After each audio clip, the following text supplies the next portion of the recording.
戦争は変わった。一つの時代が終わり、俺たちの戦争は終わった。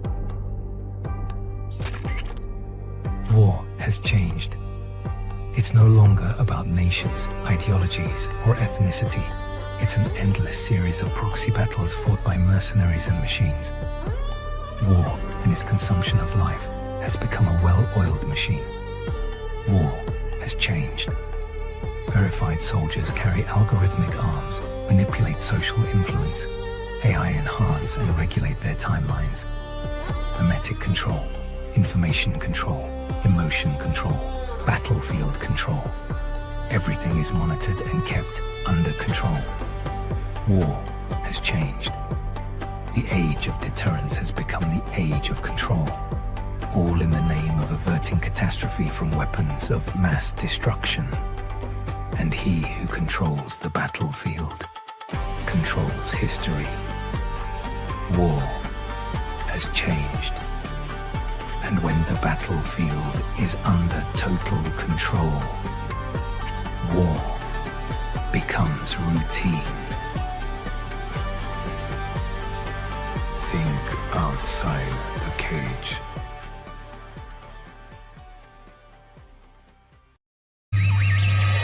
The world is getting crazier. People are acting more and more insane. The end of the world is tomorrow. There's only one thing to do when the world is falling apart. Listen to Basil and Gonz as they discuss this week's news and events through the lens of Bible prophecy. You are listening to Canary Crime News Talk. You're listening to Canary Crime News Talk. Today is April 1st, 2026. We're live to tape on episode 928. And today, World War Fool's Day. Signing on from Off the Grid, Razzle Dazzle. I'm your best buddy, Basil, and you are not crazy. And my name is Gonz, at Face Like the Sun, director of the Age of Deceit films, your favorite Asian provocateur for Christ. I'm also the author of Archetypalism. Live to tape from the metaverse to bring you the best news, which is the gospel message of Jesus Christ, while reporting the egregious with a well-rounded, biblically grounded take on world events. It is Wednesday. Hey guys, know what date it is? It's Wednesday. Time for Canary Crime News Talk. Yeehaw!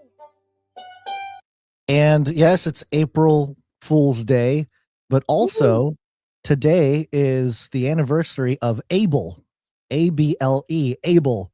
Back in 1952, it was a nuclear explosion test at the Nevada test site, Area 5. We're used to Area 51, but this was on Area 5, and it was a big explosion. And they figured out that big nuclear bombs go boom. It's a good joke. It's a good joke. April Fools. Nuclear bombs don't exist. What's up?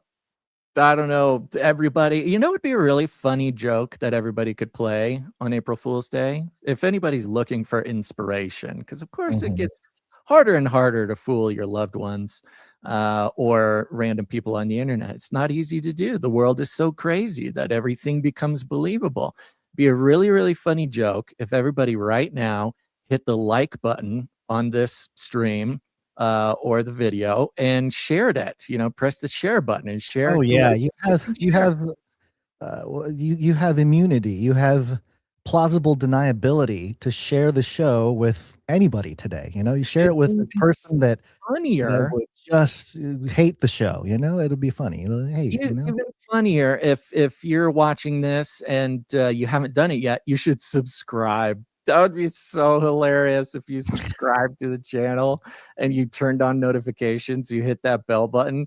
Oh my gosh, that would be such a good one. You should do it. If you're looking for something funny to do, that's what you should do today. I promise. Really get everybody.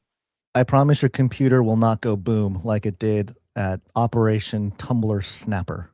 We promise. We promise.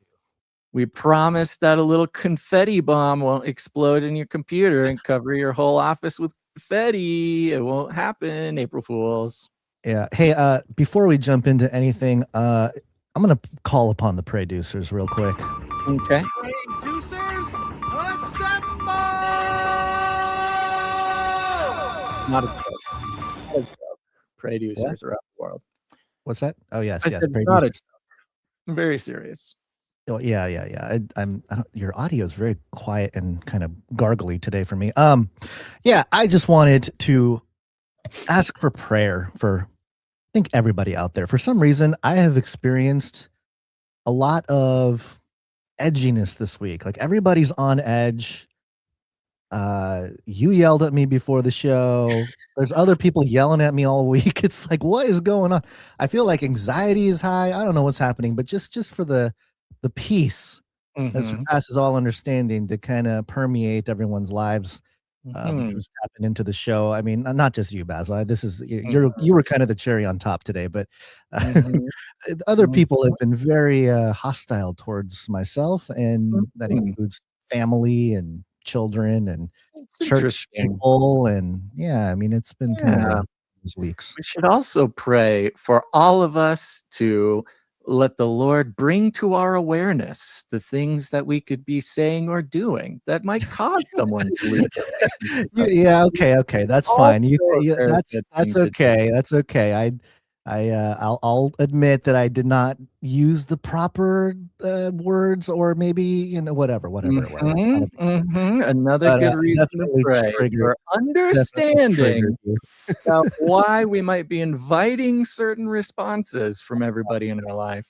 But yes, very good. Well, it's interesting around this time because it is Holy Week. I don't remember if we mentioned this on Monday. It is Holy Week, which means we're at the end of Lent, and we're not necessarily big old Catholics around here, but I don't think Lent is necessarily just a Catholic thing, although they have quite the stronghold structure, the protocols for Lent, But it is pretty well known that, Lent is a time where we are remembering and celebrating the days that Jesus spent in the wilderness, lacking all sorts of creature comforts and sustenance of the material kind.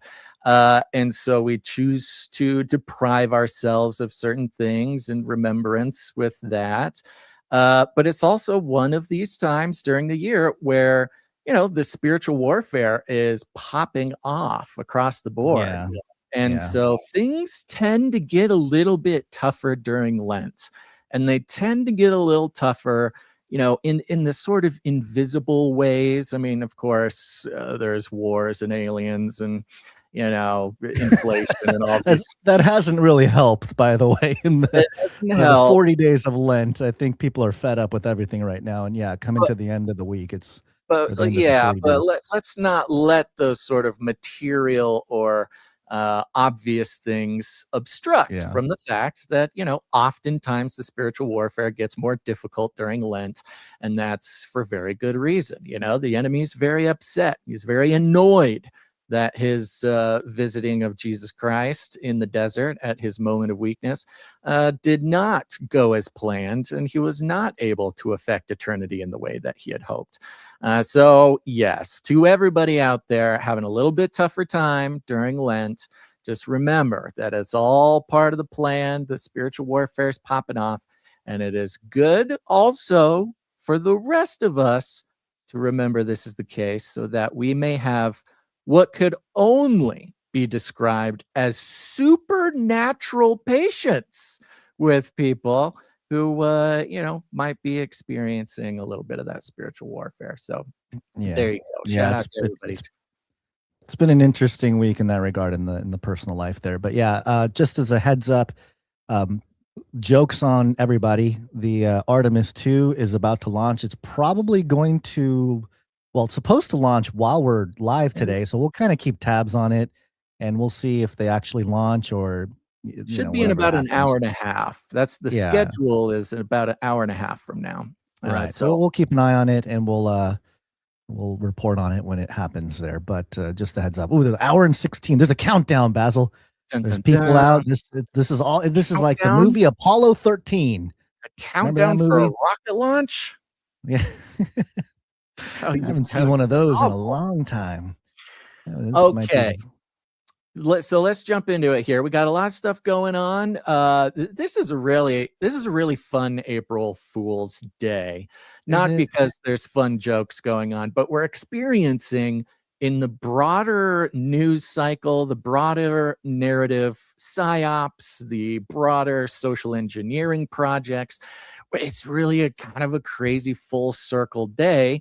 And of course, that's up to every single one of us to try to discern. And this is the tough part. And this has always been the problem with April Fools, is to have the discernment, the spiritual sensitivity to decide if something in real time is an April Fool's joke or is not an April Fool's joke. In fact, this might even be considered like the broader meta of April Fools, is you kind of constantly have to be on guard of, is something an April Fool's or is it not an April Fool's? Because of course, sometimes somebody says something or does something and that's an April Fool's joke. But on the other side of that coin, somebody maybe says or does something, we make the conclusion, we come to the conclusion that it is an April Fool's joke, so we don't take it seriously. But in reality, it's the perfect time to veil the truth in the sort of illusion that is April Fool's Day.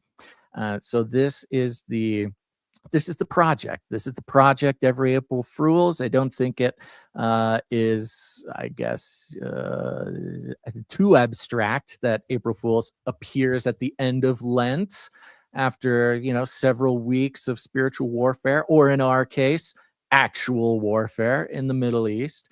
But one of the full circle things coming around, we should get the Jan, what's her name? Circle back gal, Jen Psaki. Oh, Jen Psaki circle back. Okay. Yeah. We got some circling back to do. And one of the big circle backs that we're seeing is a circle back down to lockdowns. Lockdown 2.0. Circle back, but I'll have to circle back. Circle back, but I'll have to circle back. Circle back, but I'll have to circle back. I'm happy to circle back. I'll have to just circle back with you. We can circle back on that one. Circle back with you. It's an interesting question, but we'll circle back. This is not about freedom or personal choice. Interesting enough, Jen Psaki and circle back, a phenomenon of the COVID lockdown era. And here we are. If you remember, we all remember the COVID lockdown era. And back then, there was much fewer conspiracy theorists or sort of people like us. But one of the quite obvious things to those with the discernment was to say, this isn't the last time we're going to see this. Lockdowns are coming back. This is a dry run. This is a practice run. This is something that they love and benefit from in so many different ways. And, get used to it. Stay vigilant as to the different ways that this lockdown idea will come back around.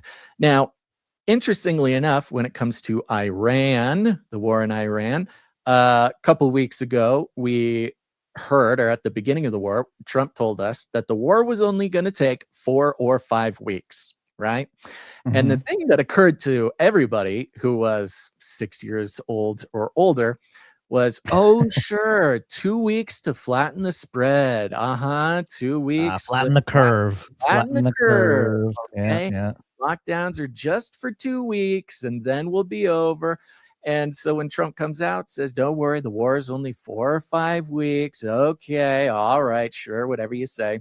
Well, just today, or maybe it was yesterday, Trump did say we are on week 4 right now? Yeah. I think we're on week 4.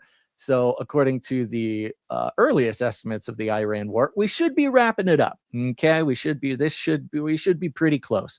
Well, Trump said in an interview or a reporter pool, I guess, yesterday that, hey, only 2 to 3 more weeks. Okay, only 2 to 3 more weeks in Iran.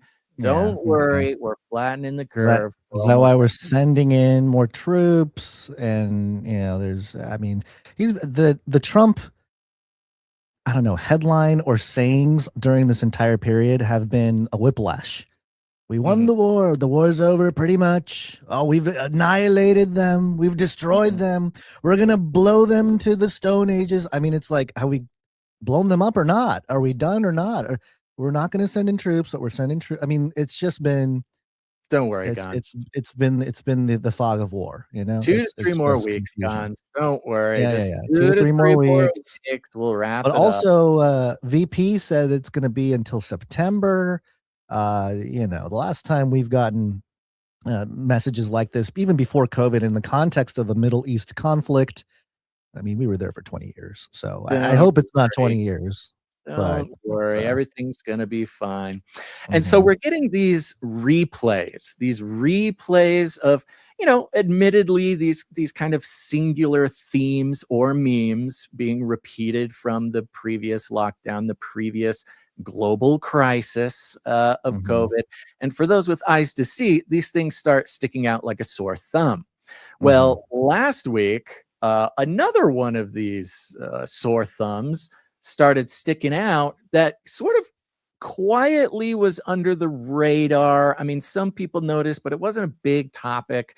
And that is the report from the IEA, the International Energy Agency. Now, you can think of the IEA as sort of the WHO of energy, where the WHO, World Health Organization, international health, you know, kind of interdisciplinary, international, I don't know, control agency, NWO control agency. Well, IEA is like that, except for energy, oil, electricity, things like this. Dailymail, of course, bringing all the conspiracy theory hits these days, has a headline: Emergency Playbook for Worldwide Crisis quietly released. Quote, get ready for Lockdown 2.0. Dun, dun, dun. And, you know, around the first lockdowns, everybody had a theory about all the different ways that lockdowns could show themselves. Famously, the sort of climate lockdowns, you know, the weather's bad, so everybody has to stay home. There are several different theories on how these could rear their heads. But let's see what the IEA has to say. Daily Mail says, the quiet release of an emergency energy playbook has sparked global concern, with some warning to get ready for lockdown 2.0 if fuel shortages worsen. The guidance comes from the International Energy Agency, IEA, which last week released its report, quote, sheltering from oil shocks. Even that shelter in place kind of language, it's just too perfect. Outlining 10 steps countries could take if supplies tighten. The report was issued in response to the ongoing conflict in the Middle East, which has all but choked off traffic through the Strait of Hormuz, one of the world's most critical oil routes, triggering fears of prolonged shortages and soaring fuel prices. Now, just a heads up, this article was published March 24th, so about exactly a week ago. Among the recommendations are expanding remote work where possible, reducing highway speed limits, and cutting back on air travel to limit strain on global supplies. So remote work, of course, something very familiar. Cutting back on air travel, I mean, we just had the past couple weeks of really bizarre sort of air travel shenanigans with TSA, etc. Yeah. But in this case, slowing highway speed limits, that's an interesting one. I mean, that's some just real psychological warfare, if anything else. The IEA also suggests shifting travel from private cars to public transportation and restricting vehicle access in major cities on alternating days based on license plates. If further proposed increasing carpooling, adopting fuel-efficient driving practices, and diverting liquefied petroleum gas away from vehicles to preserve supplies for essential uses. So interesting how the oil shock lockdown really shares a lot in common with the, theorized climate lockdowns. You know, it's just like they changed the name of it. Right. It's just an energy crisis instead of a climate crisis. And I know we're going to get to some of the world leaders who addressed their nations, one, you know, Australia and also Starmer in the UK.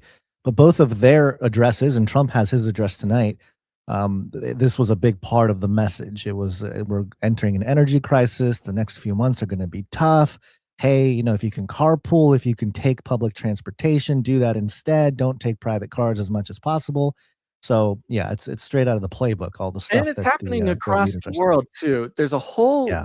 host of countries who are implementing a lot of these things. Just a week later, you've got the Philippines, South Korea. There's this whole like 10, 20 country list of countries who have announced that these kinds of recommendations are being put into place either immediately or soon. I was just looking up something because it occurred to me, we were talking about this Artemis thing. How much fuel is burned to launch a rocket into space, quote unquote? Oh yeah. Yeah, well, I'm just thinking, like they're telling us all to lock down, stop using fuel, like stock up on oil, whatever, and then they're doing like one of the biggest burns of fuel that you can possibly do. I suppose liquid oxygen. Liquid Is it liquid oxygen? Might not be on the list of Strait of Hormuz thingies. Okay. And it goes into many, many more details. It's very in-depth, getting into the specifics of how many people can be in a car. I mean, again, reducing the number of people who can whatever do this or that or be somewhere or travel somewhere. And it goes all the way down to heavy freight trucks as well. Well, that's what they call them, heavy freight trucks. In America, we call them trucks. So the trucking, shipping, transportation, it really touches all the most critical parts of the economy that makes things just doable, and there's a very interesting I guess comparison as well to a sort of secret enforcement to 15-minute cities, cutting you off to the amount of you can travel away from your house, make you walk places. Oh, if only we had these 15-minute cities, then everybody would have a blast.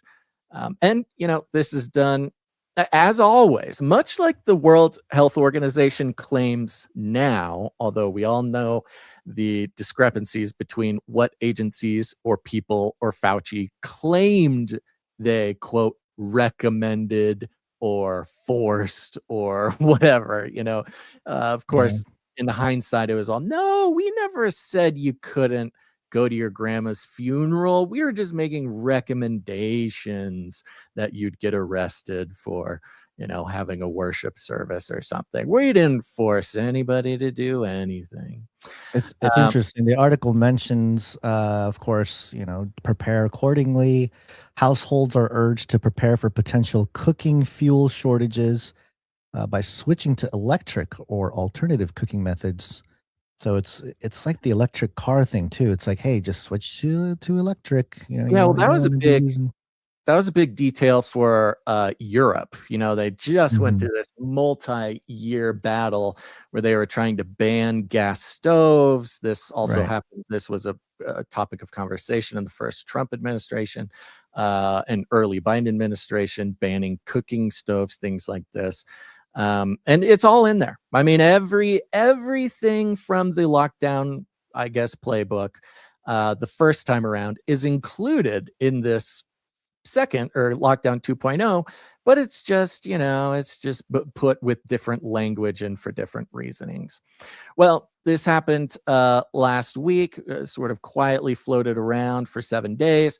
And yesterday rather, March 31st. And, it's interesting. March 31st is the date that shows up on a lot of things for this show. So, the whole like April Fool's vibe, maybe they tried to avoid it or something, but it'll show up a couple times throughout the show. The March 31st versus April 1st.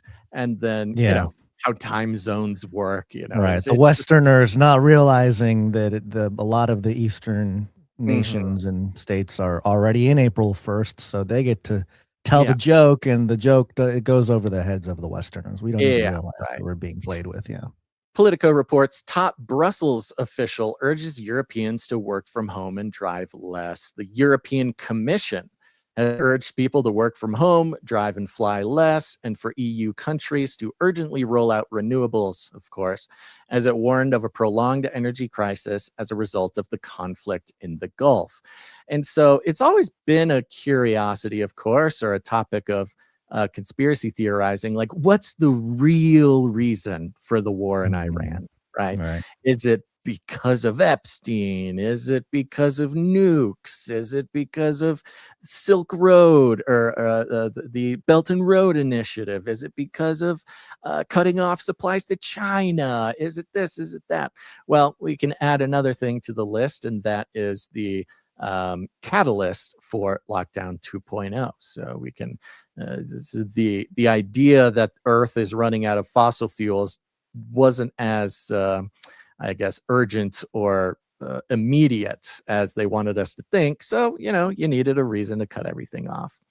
In a speech with echoes of the early, this is Politico, by the way. Politico says the European Commission has urged people to work from home, drive and fly less, and for EU countries to urgently roll out renewables, as it warned of a prolonged energy crisis as a result of the conflict in the Gulf.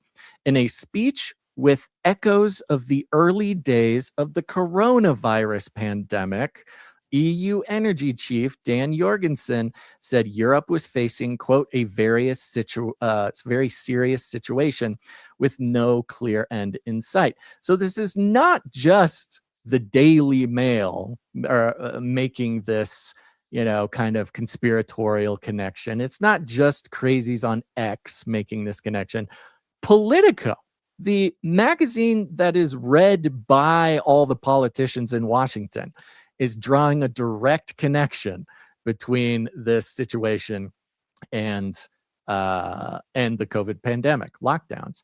So this is not just a sort of side dish PSYOP, if that isn't in fact what it is. Side dish PSYOP. I like not that. a side dish PSYOP. Just a little, not the main course. This is main course. Okay. Yeah. This is steak. Yeah. Even when Politico is taking their second sentence of their article to draw a direct connection, they really want people to draw this connection. And this is part of the April 1st, kind of discernment, the PSYOP, the double flippy reverse PSYOP. What's going on here? Because it's one thing for the message to go out in, podcasto circles that this is like COVID lockdowns. It's another thing for Politico to make that connection in sentence two. Just a little bit more here. Quote, even if, and this is key, even if peace is here tomorrow, still, we will not go back to normal in the foreseeable future, he said. Well, why not? What do you mean? If peace is here tomorrow, what do you mean we're not going back to? What are you saying? It's unavoidable. There's nothing you can do about it. Even if Trump ends the war tonight, even if he gets up, makes a big speech, takes up every news channel in America and says the war is over. Even if that happens, we're still having these lockdowns, he says. Following an extraordinary meeting of the EU's 27 energy ministers on Tuesday to discuss the crisis. Quote, the more you can do to save oil, especially diesel, especially jet fuel, the better we are off, Jorgensen said, confirming an earlier report by Politico that Brussels wanted Europeans to travel less. I mean, if all of this doesn't fit just so snugly, like a perfect little jigsaw piece into what used to be sort of fringe theories about what the elites want and how they want us to behave or police ourselves, it's just too perfect. It's beautiful. Yeah. I mean, we'll see how it all unfolds, but it does feel like a major energy infrastructure play. Much like with COVID, we got sort of the exposure of, I don't know, inefficiencies, or some people might say outright corruption of the medical industrial complex and big pharma and all these things. They came to the forefront.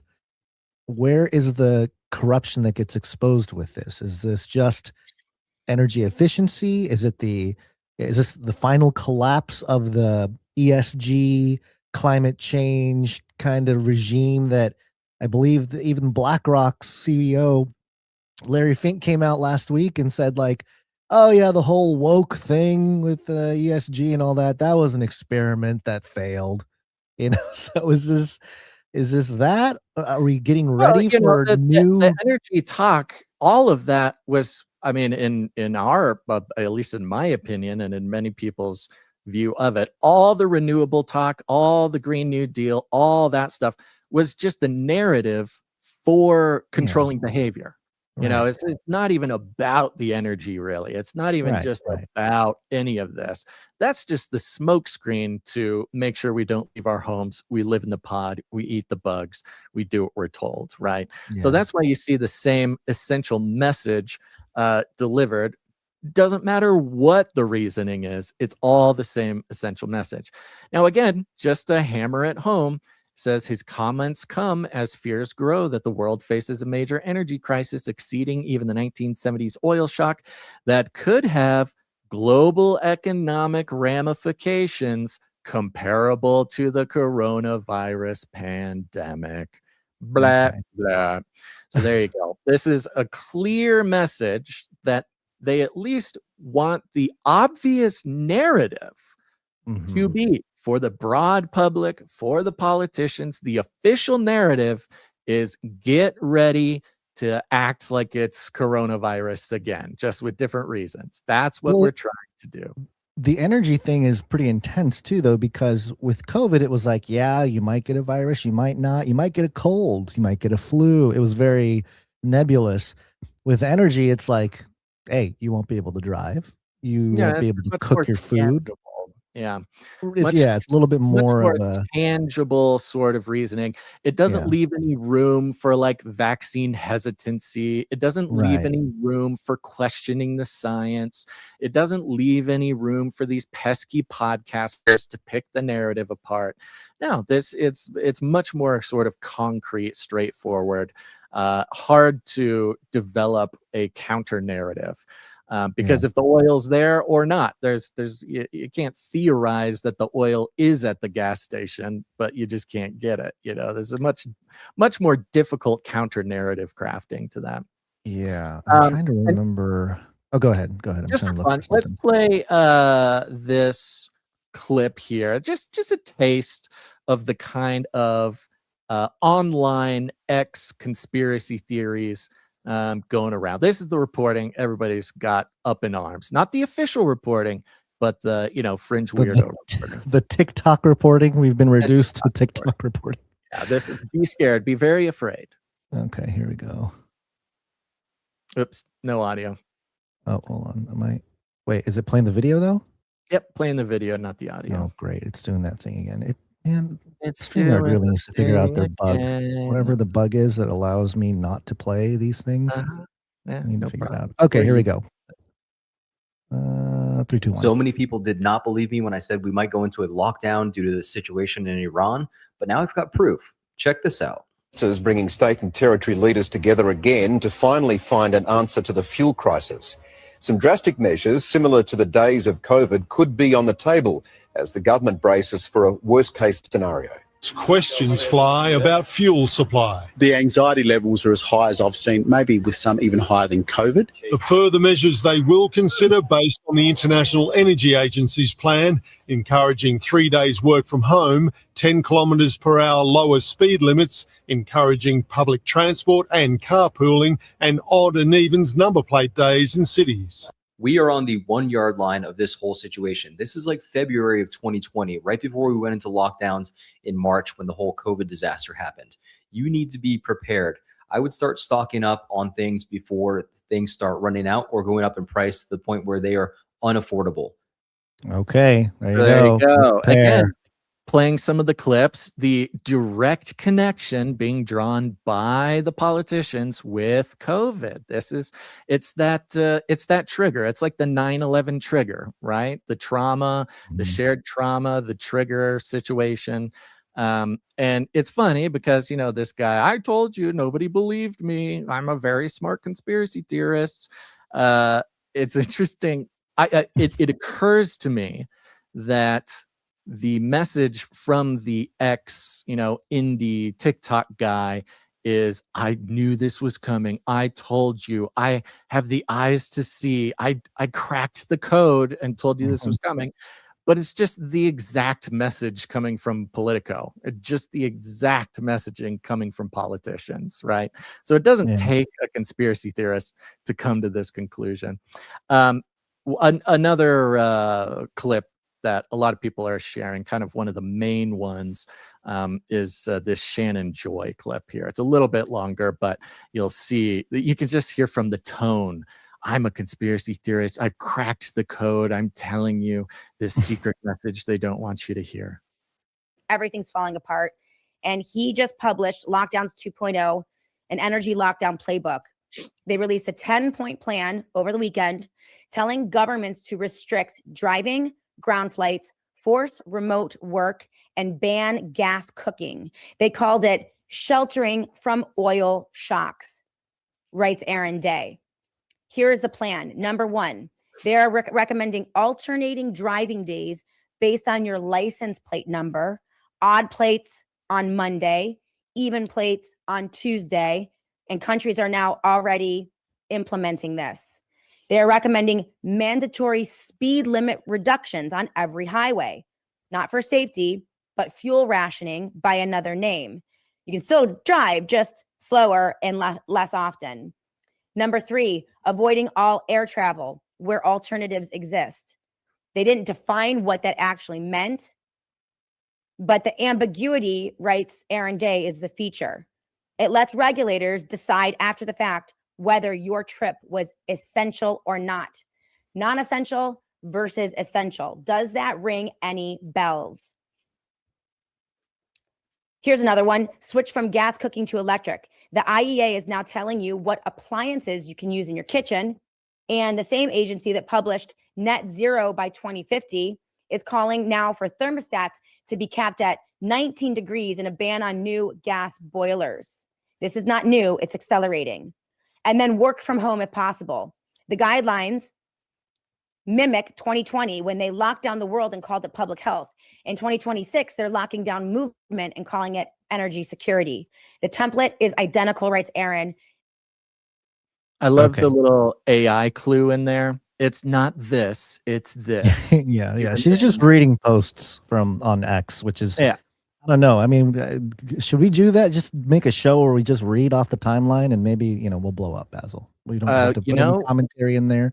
When the message of reading posts on X is the exact same message coming directly from the politicians, why do you even need it? What's even the benefit of reading other people's takes when it's the same take?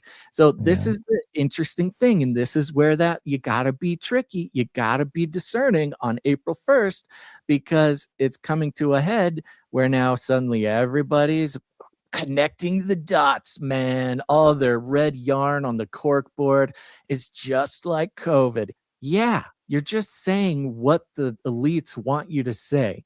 That beautiful dance between the mainstream media and the independent media have officially merged into one, in a way with this story that, we haven't quite seen in a way. And of course, the message coming from Politico, even if the war ends tomorrow, even if the Strait of Hormuz opens up and everything gets flowing, you're still going to have to do this for the foreseeable future. And speaking of ending the war, we've had another interesting thing on April 1st. This is coming from Washington Today, or National Today, either one. I think they're one and the same. It says, world leaders deliver rare simultaneous addresses amid Iran conflict. 3 world leaders, President Donald Trump, UK Prime Minister Keir Starmer, and Australian Prime Minister Anthony Albanese, have or will be delivering rare national addresses on Wednesday regarding the ongoing U.S.-Israeli war against Iran. The news has sparked an immediate online frenzy of speculation and fear, with commentators noting the unusual coordination and drawing parallels to the lead up to the COVID-19 pandemic. Why it matters. The simultaneous addresses from these three major world leaders suggests a coordinated effort to prepare their respective populations for significant developments or challenges related to the conflict with Iran. This level of coordination is highly unusual and fueled concerns that leaders may be getting ahead of, quote, incredibly bad news that could soon follow. Oh no. In his address, Australian Prime Minister Albanese urged citizens to switch to public transportation, prepare for difficult times ahead due to the impact of the Iran conflict on oil prices. UK Prime Minister Starmer delivered a similar message, warning Britons of an impending crisis. The White House has also announced that President Trump will address the nation on Wednesday night to provide an important update on his administration's actions in Iran. And there are some, I guess, posts by the White House, as well as some other sources like that, that Trump is actually getting ready to tell us all how great everything has been going in Iran. Of course. You know, we accomplished everything. We got rid of the missiles. We got rid of the Navy. So there's this sort of vibe, at least in the sort of internet circles, that like, hey, Trump's getting ready to wind down. They did everything they said they were going to do. Now, because of time zones from Australia to UK, both of those speeches were said on April 1st in their time zone. And of course, Trump tonight at 9 p.m. Eastern time, April 1st, will be making his announcement there. Now, there's some reporting drawing a comparison. This particular article draws the comparison to COVID-19. There was some other reporting that these three world leaders have not made simultaneous announcements on the same day since 9/11. Okay. I mean, whether that's true or not, it's very similar, hearkening to sort of the trauma triggers. Trauma trigger crisis moment. Built in, for sort of generations. So speaking of Donald Trump, let's see. This is a post from Unusual Wales. It says, breaking: Trump's speech tonight will be broadcast live across all four major networks: CBS, ABC, NBC, and Fox, beginning at 9 p.m. Eastern time, interrupting several popular TV shows, including who's watching TV. I mean, I guess still older Americans or something are including the popular 2-hour season finale, Gons. The 2-hour season finale of The Masked Singer. Oh, how could you? The season finale. I waited all season for the end of, and they're going to Trump ruins everything. Yeah, and a 2-hour special episode of Survivor.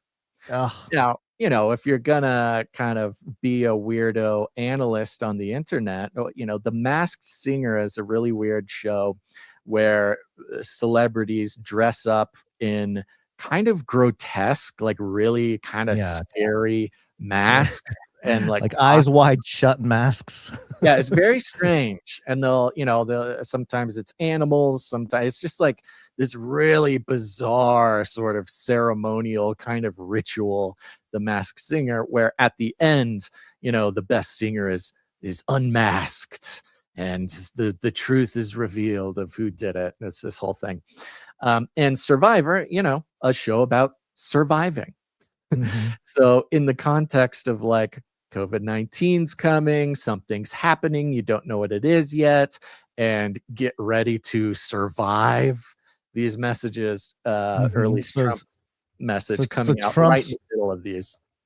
So Trump's ripping off the mask. He's going to reveal his alien lineage, and also for us, we have to survive. Is that the message going on here? It's the questions are endless, Gone. So we'll find out tonight, Eastern Standard Time. I guess that'll be 6 on the West Coast here.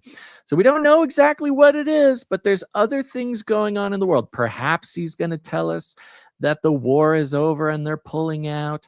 Perhaps he's going to tell us that the aliens are coming because it's April 1st. And perhaps it has something to do with the moon mission. Perhaps it has something to do with all three of these. And, we'll take a little bit closer look into the news cycle, see if we can't uncover what might be going on this April 1st. But before we do that, Guns, let's thank some executive producers. Oh, we're doing that now. Okay. I was Let's going to play do the Trump jingle because we didn't even play the jingle. We will launch a new age. He's going to announce the new age tonight, everybody. It's about time. The golden age is here. Yes, Tired of winning. Tired of winning. Okay, yeah, let's thank some producers. Well, and I'm grateful for these executive producers because, folks, this. We're on the value for value model, which means we cannot, even by our own conscience, take any money from corporations, commies, cartels, advertising, grasping onto your time, your attention, your trust to sell that time, attention, and trust to advertisers for our own personal gain. The value for value model is very simple. And it means, look, if you've gotten any value, if you're getting any value, if any value comes to your life through this show, there's an understanding that there are no advertisers to keep it alive. There are no platform sponsorships. There are none of this stuff. We only exist because people understanding and taking responsibility for keeping stuff alive in this day and age that brings value to their life. Because if you don't decide what gives value to your life, you're going to let the corporations, the elites, the social engineers, you're going to let them decide what lives and what dies. But thankfully, the value for value model has kept us alive for this long, and we pray moving into the golden age that we can do it again. You can produce the show with your time, your talent, or your treasure. Lots of ways to produce the show. It's not just all about money, but you can learn more about it at canarycry.support.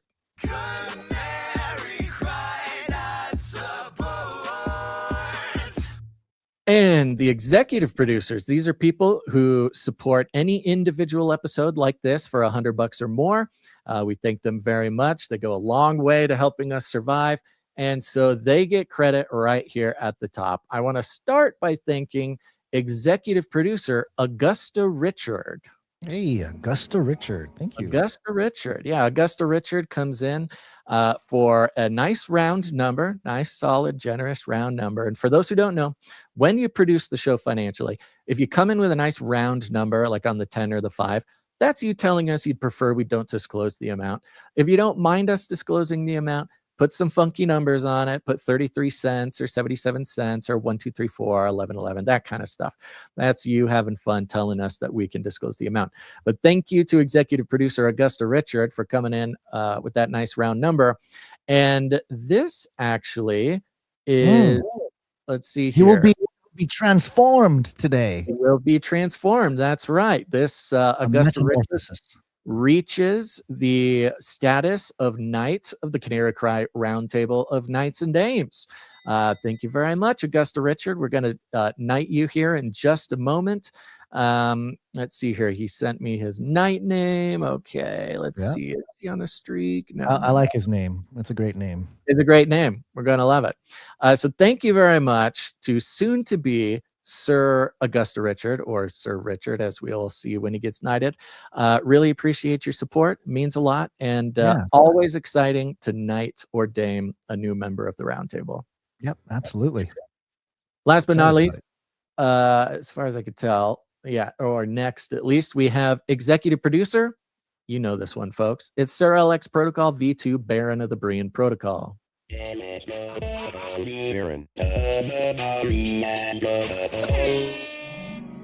And he's coming in for $100 and 33 cents. He's on a 475 episode executive producer streak and a 475 episode producer streak and a 129 episode executive producer streak. It's crazy because every episode that he continues to executive produce is a record, right? He's at that point where it's like those record breakers that keep going. They every bucket or every point, everything, every time. It's when you switch from setting world records to setting the even more important personal records. We're on an executive streak discovery. Period. And he's on the frontier. And this also counts towards the Toph challenge. Thank you very much for the Toph challenge. Yes, thank you. And that's it for our executive producers today. Thank you very much. Let's see here. I recall. Okay, sorry. Let me do one thing. Okay. Let me just check something. I don't want to leave anything behind. Yeah, All right. okay. No, that's January. Okay, there we go. That's what we got. Thank you very much. We will thank some other producers later on in the show who came in under that amount. But let's see here. Let's thank. Is there a knighting at hand or no? We're not doing this now? Yeah, I was going to mention the Toph thing real quick, and then we'll do the knighting. Yeah. Toph still has the Toph challenge going. It's very simple. If you are a Supply Drop member or a T-shirt Council member, you are called upon, your fellow Canarian, to executive produce the show. And for every 3 executive producerships, Toph will sponsor a demoocher to get a full quarter of the supply drop. So if you executive produce for $100, that instantly makes your executive producership worth twice as much. And it gets a new producer, a demoocher, on the list for the supply drop. So it's just a benefit all around. It's very generous. Thank you, Toph. And a good excuse for supply droppers or T-shirt Council members to, come in and produce in another way, an additional way, and provide value to the show and provide value to other Canarians. Yeah. So thank you, Toph, for that. Thank All you, right, Toph. let's knight Richard here. Knight Richard. Okay, Yes. let's see here. Let me get all of my things situated here. All right, we gotta get back here. Grab my And if you don't katana. know, for Mhm. those who don't know it, the Canary Cry Roundtable of Knights and Dames is an elite group of producers who have produced the show for $1,000 or more. This could be all at once. This could be over many years. Doesn't matter. But once you hit that $1,000 mark, you are given a seat at the Canary Cry Roundtable of Knights and Dames, where you are honored and appreciated, and people pick you up and carry you on their shoulders through the streets. And you are in a place of such nobility in the Canarium that nobody can even, I guess, sit at your feet without your permission. Oh, that's why. Okay, I was logged out of the website. I was trying to add some names from, to the list, but for some reason it was not allowing me. But now I know why. Still warm. The sword is still warm from last episode. Yeah, let me look around here. Oh, here's mine here. Oh, extra sharp. All right, we want to call up Augusta Richard. Please step forward to the Canary Cry Roundtable of Knights and Dames, where we have a seat for you. Thanks to your generous support in the amount of $1,000 or more, we are proud to pronounce you Sir Richard, Knight of the Fed, Flat Earth Homer. Please join us at the Canary Cry Roundtable of Knights and Dames, where we have the belt of truth for truthiness, the breastplate of righteousness, custom-fit Birkenstocks to carry forth the gospel of peace, the shield of ferocious faith, the helmet of substantiating salvation, the supernatural sword of the spirit, and of course, adorable samurai babies, infinitely cute kitties for cuddling. And if you're hungry, we have fancy feast, wet food, carved Cosmo, the CRISPR cow, and of course, warmicorn. Welcome to the Canary Cry Roundtable of Knights and Dames, Sir Richard, Knight of the Fed. Flat Earth Homer. The crowd goes wild. Thank you very much. That's a great name. So the name is Sir Richard, Knight of the Fed. FED is all capitalized, and in parentheses, in case we are confused about which Fed, in parentheses it says Flat Earth Domers. So we officially have a flat earther at the round table. Thank you very much, Sir Richard. We'll make sure to add your name at the round table over at canarycrynewstalk.com/roundtable. And you've done it. You've reached new heights in this life that we all knew you could. Thank you, Sir Richard. I get the feeling he's not the only flat earther in the round table. No, probably not. But he is the only knight of the flat earth. Of the Fed. Mm-hmm. I like Good. that. Very clever. Thank you very much. Appreciate you. Sir, what is it? Sir Augustus?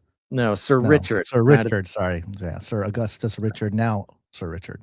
There you go. One last thing to mention before we jump back into the news here. Go to CageRattlerCoffee.com. It's a very important place, very important thing to do.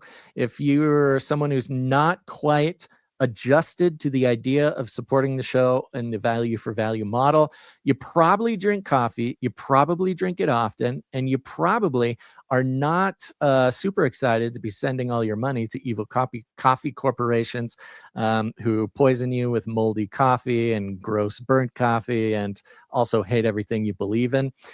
So in the spirit of parallel economy, Canarians have come together. They have sourced coffee beans from all over the world.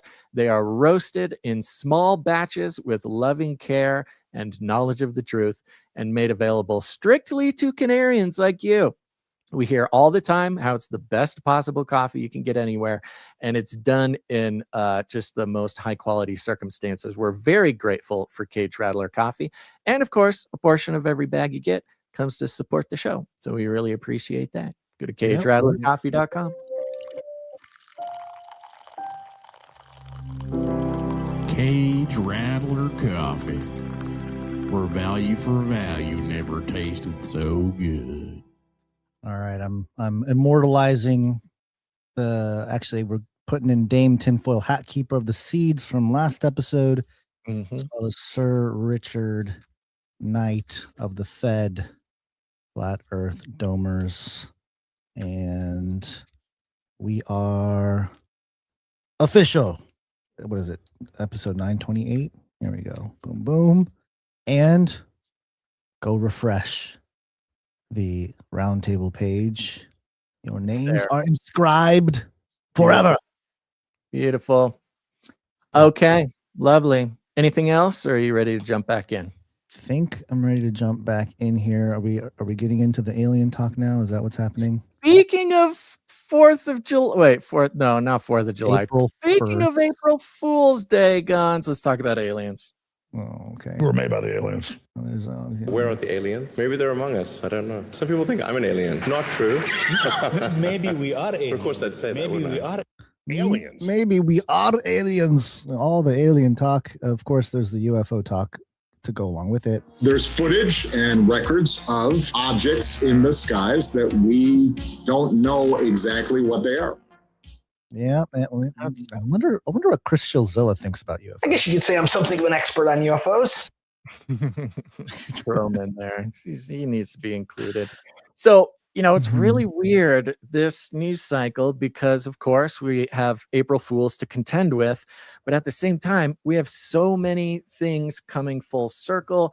Australia, of course, was a big topic of conversation because of the prime minister and the lockdowns and things like this. But that's not the only April Fool's talk coming out of Australia, guys. Senator Babet, who on his X account has a gray check mark, which means he is an official government personnel. I believe he's a senator. Senator Babet. His profile reads, Christ is King, with a cross emoji, and Roman Catholic. There you go. He's one of these Catholic guys. He posted on X, I wish I could say more, but unfortunately, everything I know about the alien hybrid program is classified. Let's just say some of you would be very surprised who's not entirely human. That's all I'm authorized to disclose at this time. And he was quote posting Interstellar, which we'll get to the Matt Gaetz clip there. But a few hours later, he went even deeper. Senator Babet posted a video, and here's what he said in the video. Ladies and gentlemen, breaking news. It's true. There are aliens living amongst us. There are aliens in Area 51. There are even alien human hybrids. I have been briefed this morning in a top secret intelligence briefing that exposes all. Unfortunately, I am forbidden from speaking about it under pain of death. But know this, I will fight for accountability and I will fight for transparency. There is more to come. Stay tuned. Follow for more. Yeah, he's a little farming there. Follow for more. Now you know that this is a an April Fool's thing because he's holding this piece of paper, a stack of papers, and the top piece of paper with big, bold red frame around the middle part there. It says top secret, top secret. And what they did was they spliced in the image of this flyer into the video, which is a brilliant engagement tactic. It's like a little hack, Basil, for anybody that's on X. The algos are counting how long you stay on somebody's account. And so when you put a little frame of this flyer in there, they know that the people are going to be sitting there scrubbing the timeline, trying to get it just right to get to that thing. What does it say on the flyer? And I just had it and I lost it. Shoot, I should have just not moved the thing.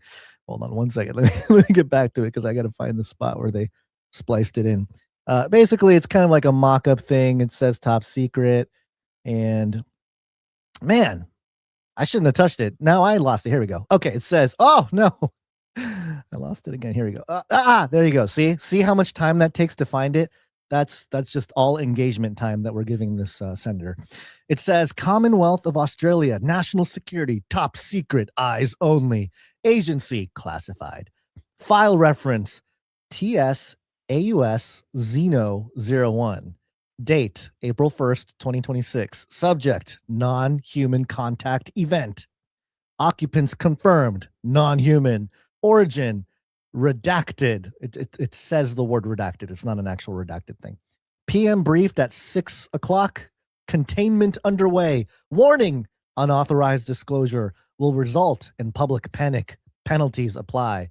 So, somebody got real creative with the AI, threw together a little top secret document for this guy to hold and wave around. And they took a little picture of it on the desk there and they spliced it into the video. And even the way he speaks, the timbre, not the timbre of his voice, but the intonation, the way he speaks is quite clearly, an April Fool's joke. He's making a thing. Yes, aliens are real. I can't tell you anymore, but yes, everything you know about. So it's quite clearly, supposed to be sort of this satire, but. You're right. The interesting thing is he's responding. All of this was in response to a video where Matt Gaetz appears with who? Is it Benny Johnson? Benny Johnson. Benny Johnson's like the disclosure guy. He gets to interview Obama, JD Vance, and now Matt Gaetz. And yeah, there's a clip that went viral where Matt Gaetz talks a little bit about the whole, I guess, the breeding program. You want to hear this clip, Basil? Now remember, it's Matt Gaetz. I mean, he was a congressperson from Florida. He was Trump had attempted to tap him for AG of the United States. Very well known, or at least high profile U.S. politician. He's not currently in politics at this moment. But this was a conversation he had with Benny Johnson. Again, Benny Johnson appearing in a lot of these weird sort of disclosure type videos. Yeah, the Benny show's going wild. Here he is. I think the most important information will be the biologics that are not human that have been discovered. And like even some of the briefings that aren't classified just need to be out in the public. I mean, I had someone come and brief me who was in a military uniform, worked for the United States Army, that was briefing me on the locations of hybrid breeding programs where captured aliens were breeding with humans to create some... Do you see the look on Benny Johnson's face, by the way? He really plays up the shock factor of this whole thing here. So anyway, let me back it up a little bit here. Where captured aliens were breeding with humans to create some hybrid race that could engage in intergalactic communication. An actual uniformed member of the United States Army briefed me on that. Non-human biologics, interracial alien mating. What the F is going on? Look, wait a second. You had whistleblowers tell you this kind of thing? Can you please unpack that? I had a guy who was uniformed. He was a senior enlisted with the United States Army. Came into my office in Crestview, Florida, in a non-classified setting. I had members of my staff there, And what they explained is that the military ran a very secret program where aliens that were living were in forced breeding programs with humans that had been abducted from war zones and from even the caravans of migrants. Now, again, I didn't verify this, but what the whistleblower was telling me is that there were like between 6 and 12 locations around the country where this happened. And what he wanted was a group, members of Congress, to all show up at the same time at all of these different locations so that any of those activities could not be moved. And of course, it's a physical impossibility to get members of Congress to simultaneously show up at like 8 locations at one time. And so that never occurred. What do you mean non-human biologics? Like this? Well, that was the testimony of David Grush before the House Oversight Committee, which I joined, and the testimony was that in crashes of craft that had been recovered by the CIA and through a special program that the CIA had for crash recovery, that it wasn't just the hard materials, it was also biologics, but that they couldn't identify a human source of those biologics. There you go. So, it's interesting. Remember, put this in the context of the Australian politician responding sort of obviously satirically here. Now, Matt Gaetz is not currently in the United States sort of government, so I don't know what that means, but he's claiming that a uniformed senior enlisted Army person showed up at his office. This was not a skiff. This was not a, congressional subpoena or something. Just a guy showed up and told him about this. And so, of course, we are simultaneously and have been dealing with for some time the soft disclosure, the government taking steps to disclose these things. It's done in the spirit of the truth finally has to come out. This is against the will of the deep state. This is the white hats getting the truth about aliens out there. But of course, the sort of opposite is just as likely. The sort of fake disclosure, or the disclosure in the sort of controlled way to get it out there in such a fashion that people, believe that it's real.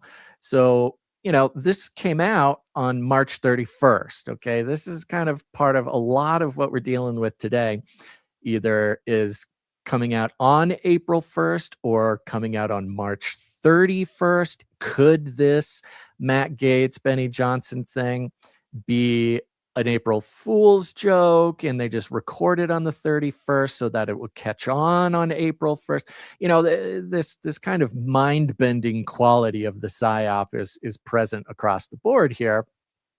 But this is he's speaking with such certainty. Now, of course, this is certainty in what a alleged uniformed whistleblower came and told him in a non-secure environment. Could the whistleblower be some sort of agent of the PSYOP? Is Matt Gaetz himself part of it, an agent of the PSYOP? Is Benny Johnson here? I mean, he makes some surprised faces that almost do read kind of satirical. I don't know. It's just kind of funky. But it's kind of the shifty eyes going. It's classic. Yeah, you kind of add all these things in here together, and even the claim itself that the government has imprisoned some aliens and are forcing them to breed with kidnapped soldiers from war zones or kidnapped migrants from the migrant caravans. It just sort of touches all these different sensitive spots, in current events and in, I guess, politics or something. But it's really one of the most blatant and straightforward, coming from, I think a lot of people would consider Matt Gaetz something of a reliable guy, not necessarily somebody who's known for pulling big April Fool's jokes or something, but maybe I'm wrong there. Maybe there's a different aspect to him I'm not aware of. Yeah. Well, there's a PSYOP layer to all of this. Obviously, the controlled rollout of these topics to the general public. And I think for people like us, Basil, we've been tapped into the subculture, the alternative research community, or whatever you want to call it, the independent research community. Back when it was alternative and independent. Yeah, right. Well, I think we can still call it somewhat independent. Alternative has become a tarnished word now, but yeah, although it's bugging me though, because it's very similar to the Politico lockdown COVID. I mean, that's the message from the mainstream is these lockdowns are like the COVID lockdowns.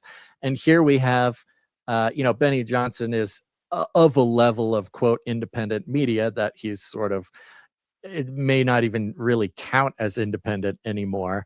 I mean, more alternative, I guess, which as we know has become the mainstream. You can call Benny Johnson mainstream, and Matt Gaetz too. I mean, mainstream, high profile US politician. It feels very similar to Politico drawing the connection to COVID, these guys drawing the connection to secret government alien breeding programs. Whether or not it's real or not, this might as well be coming from like Fox News, Yeah. Well, or Dailymail or something. But yes, so again, there's a PSYOP layer to all of it, but then there's the actual research that has been going on for several years on this topic. And if you recall, Basil, back in 2016, so it is over 10 years ago now, we had Canary Cry Radio, episode number 102, and it was titled Alien Hybrids Among Us with Dr. David Jacobs. Now, David Jacobs, he's a researcher. He's a secular researcher. He's not coming at this from a biblical view. He's not even really coming at it from a spiritual view or like a pro-alien view, nothing. He was coming at it from a strictly sort of empirical view of researching the subjects who claim they have been abducted by aliens and putting together the research. I'll just read some of the description here that we wrote. This was Canary Cry Radio. This was our show, episode 102, you say? Yes. We said back then, it's kind of weird to read the stuff we wrote like 10 years ago. In this episode, Dr. Jacobs claims that there are experiences that all 100% of subjects share. These are subjects that have claimed to have encounters with these entities. What are those experiences? Well, you'll have to listen to the episode. We were so good at teasing. He also discusses what he has termed hybrids, or human alien hybrids, that apparently walk among us now. This alleged breeding program, according to Dr. Jacobs, is the most important topic in the world. Is the phenomenon tied to the returning of the Nephilim? When we kind of get into the Genesis 6 paradigm, because from the biblical point of view, this is kind of what happened with the pre-flood antediluvian world. You have these, you got the divine council, you got the rebellious divine entities who turned their back on God. They left their abode. They came down on Mount Hermon. They're called the Watchers. They're called the sons of God, or the B'nai Ha-Elohim in the Bible. In Genesis 6 there, they take human wives as they just take them. They mate with them because they were beautiful. And then they had this race of giants called the Nephilim. And God was like, no, we're not going to have that. We're not going to just allow this to happen. And so that's why the flood occurred. It wasn't because people were mean, hitting each other with sticks. It was a much more corrupt situation with perhaps our genetic lineage, where all flesh had corrupted their ways. And, the hearts of men were evil continually, and all that kind of stuff that's actually in Genesis 6. And so part of what I remember in the conversation, and I'll have to go back and listen to it and recall if this was actually in the episode, but if I'm not mistaken, David Jacobs discussed how these victims of abduction were asked to go back and hold their hybrid children, these babies, and something about human touch was important to keep these hybrid children alive. That's something about the aliens themselves. They couldn't keep them alive. They needed the touch of the mother, the human mother, to hold them, to sustain life in the early stages. And based on the more modern research about the importance of mothers and holding your baby when they're first born and stuff, there's some validity there in terms of the effect of a mom or a dad or something holding your child when they're first born. But, it's stuff like that I recall. And of course, again, there's layers to this. There's that Genesis 6 layer. And so if that is happening again today, of course, from a biblical point of view, it's like, oh yeah, well, Jesus said, as it were in the days of Noah, so shall be the coming of the Son of Man. So since the days of Noah were the days when the Nephilim were walking around as offspring of this unholy union between the Watchers and human women, that happening again, leading up to Jesus's return, seems to check out. It seems to kind of be like, okay, yeah, that makes sense. Of course, the world today will see it as a new phenomenon or something weird or something mythological or something like that. But from a biblical point of view, there's precedent already there established.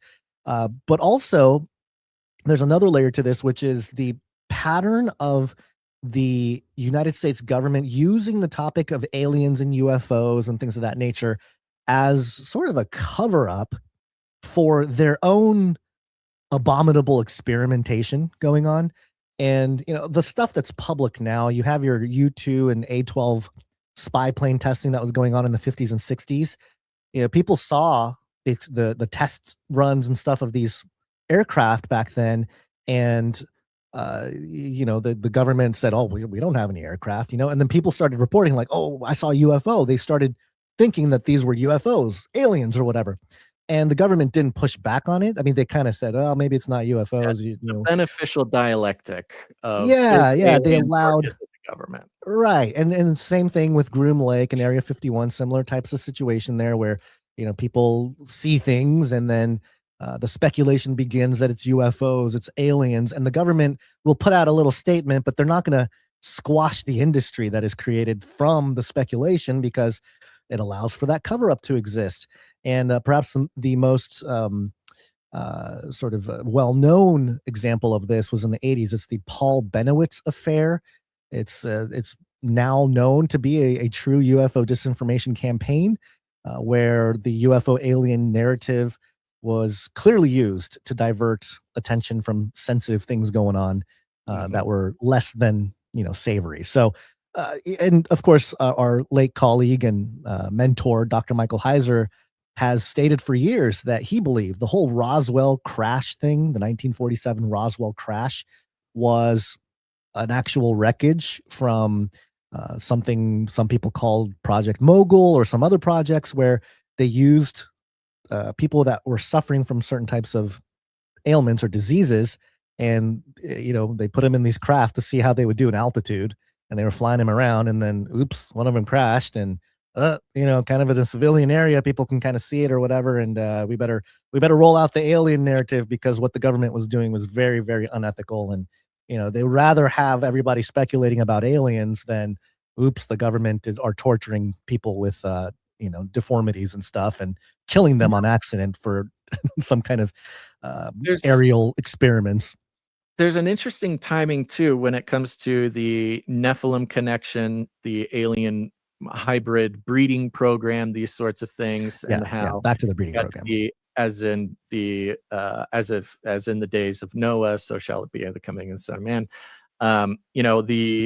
The state, if these theories are what they are, and alien human breeding would be a part of the end times narrative, it does line up chronologically very interestingly with what we're seeing with the war in the Middle East. The American military telling their soldiers that it's Armageddon. You've got the Israeli government talking about how this is, what's going to bring the Messiah. The governments of the world very much trying to place this storyline of, hey, this is what's in the book of Revelation. Well, it would require in this part of the theory that some sort of Nephilim breeding program would be happening. If not a government program, then at least, Nephilim hybrid breeding of some kind must be happening. Well, genetic experimentation. The broader meta scale, it fits with the sort of meta narrative trying to put up. I want to real quick, Guns. KHP is giving us timer updates to the Yes. Artemis launch. We'll keep an eye Yeah, on I'm looking that. at it now. Yeah. They have the timer frozen at T-minus 10 minutes. I see that. Yeah. We'll just kind of keep an eye on that. Once that 10-minute timer goes on, then we can prepare to watch the launch, see if Look at anything. this. They're manipulating time and space already. Look at, I mean, come on. They're It's already very manipulating. impressive. So I think we can get to where we need to be by the time the launch happens. Yeah, that's fine. That's fine. On this, on the same March 31st, April Fool's Day aliens narrative getting put out there, Anna Paulina Luna wrote a letter to Pete Hegseth. This was yesterday. It's Yes. dated March 31st. It says, "Dear Secretary Hegseth," again, the same day that Matt Gaetz revealed the alien breeding program. Oh, this was a coordinated thing between these fellas here. We'll talk about the three of them, but yeah. Sure seems that way. But Anna Paulina Luna put out this letter to Secretary Hegseth. The Committee on Oversight and Government Reforms Task Force on the Declassification of Federal Secrets Task Force is continuing in investigating into unidentified aerial phenomena. The continued lack of transparency surrounding these anomalies and the potential national security threat they pose is troubling.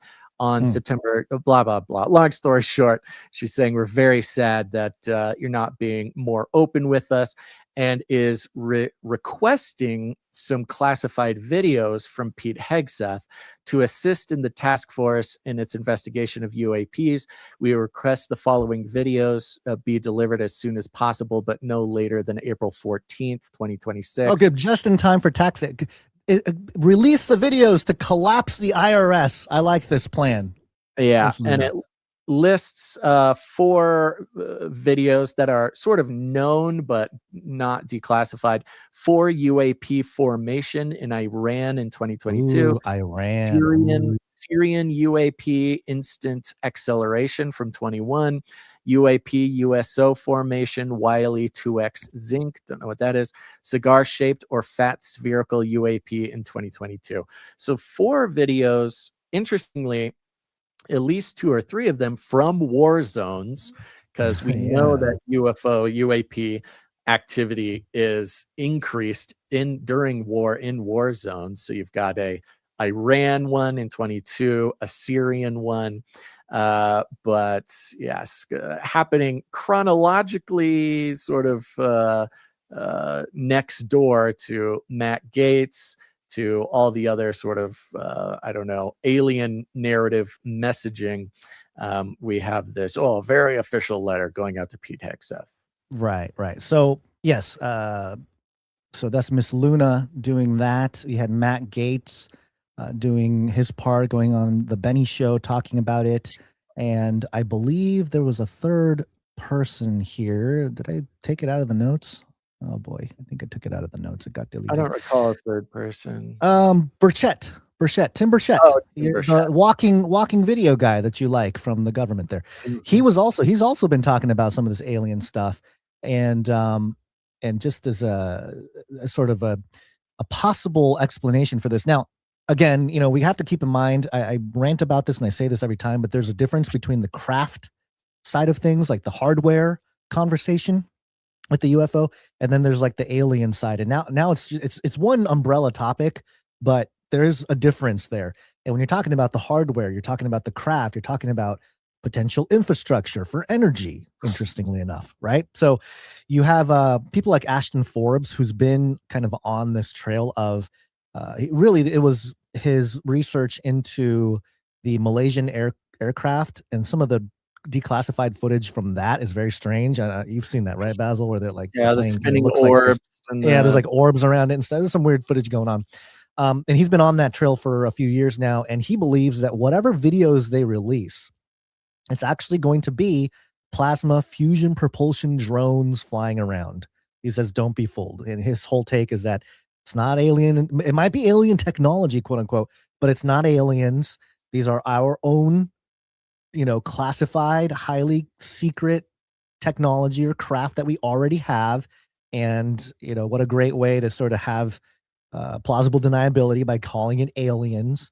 And this is an elaborate plan between your Miss Luna and all these sort of government people doing the investigation and the actual, whatever you want to call it, the secret society or whoever's running things or whoever has control of that technology to roll it out and allow the alien industry or UFO industry to continue to progress, because it is an industry and there is a monetary incentive for a lot of people that investigate these types of things, and also release the actual technology, and just in time for an energy collapse with oil, which is something that I we need the free screen. energy. We need the alien technology to save us from lockdowns. Right. The Economist cover from back in 2017, the Rothschild, or formerly Rothschild, by the way. I think the Rothschilds sold their 26% of shares they held in the Economist magazine.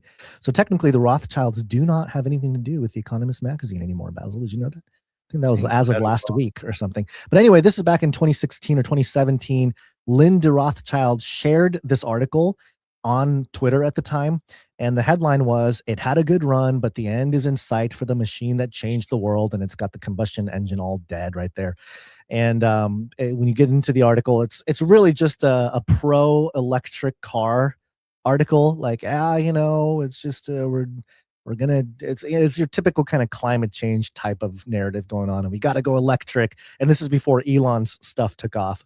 So kind of interesting there how that all played out. Well, it kind of matches the same Politico lockdowns for oil reasons, not just for weather reasons or climate reasons. Yeah. Right? So I think it's interesting that Pete Hegseth is the one that Miss Luna is sending this letter to, because Pete Hegseth is having his own little issues, and in conjunction with Ashton Forbes saying that a lot of the UFO stuff that they're going to release are actual drones used with plasma or fusion propulsion or some kind of advanced technology.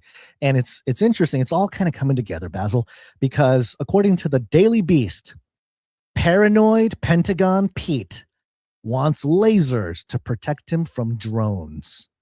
And this was published today on April 1st. And it says here, Defense Department officials have reportedly been butting heads with aviation authorities as the Pentagon considers moving a high-powered laser system within Washington airspace to protect Defense Secretary Pete Hegseth from drones.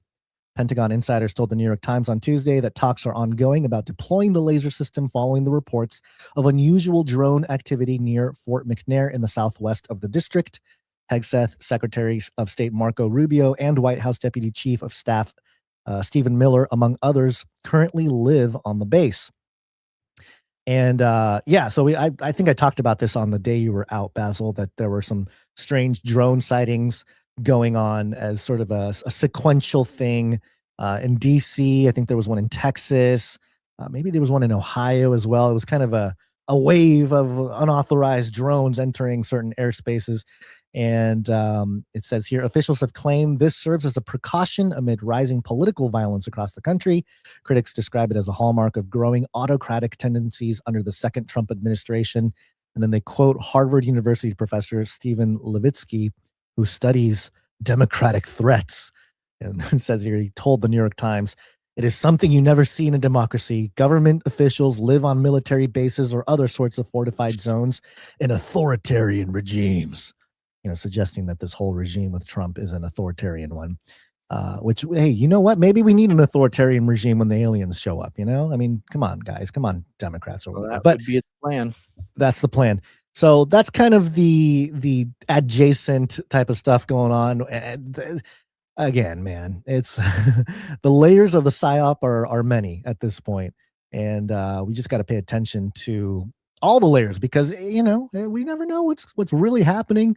But coming at it from, I think we have a unique advantage in that we have studied these topics before it became truly utilized as a sort of narrative craft for the government, and even as a part of a disclosure conversation.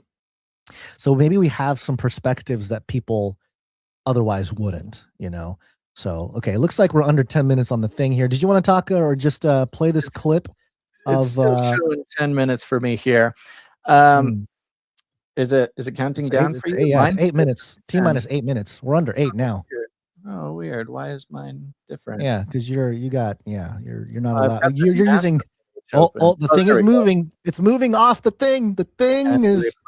Okay, so we got about 7 minutes. I do want to mention on the same thing, all of this coming around the same April 1st, we've been tracking the disappearance of the various UAP, UFO scientists or generals. Every time we do a show, they're adding more to the list. Dailymail came out yesterday. Mystery of scientists dead or missing rises to 8 as 2 more men tied to America's most coveted secrets join the list. So we got 2 more guys disappeared. And the funny thing with this, as you point out, Gons, is that this is not 2 new guys disappearing. So we're looking at pure narrative here, pure narrative crafting. It's not that 2 more guys disappeared, but that they just are adding people to the list. Yes, they're retroactively adding people to the list. And I made a little post on it this morning, and I said that they're retroactively adding people to the list. There's always some connection to occult and esoteric topics when it comes to this. For example, the first person that they mention here missing or actually passed away, hold on, I'm on the wrong article here. Give me 1 second. Here we go.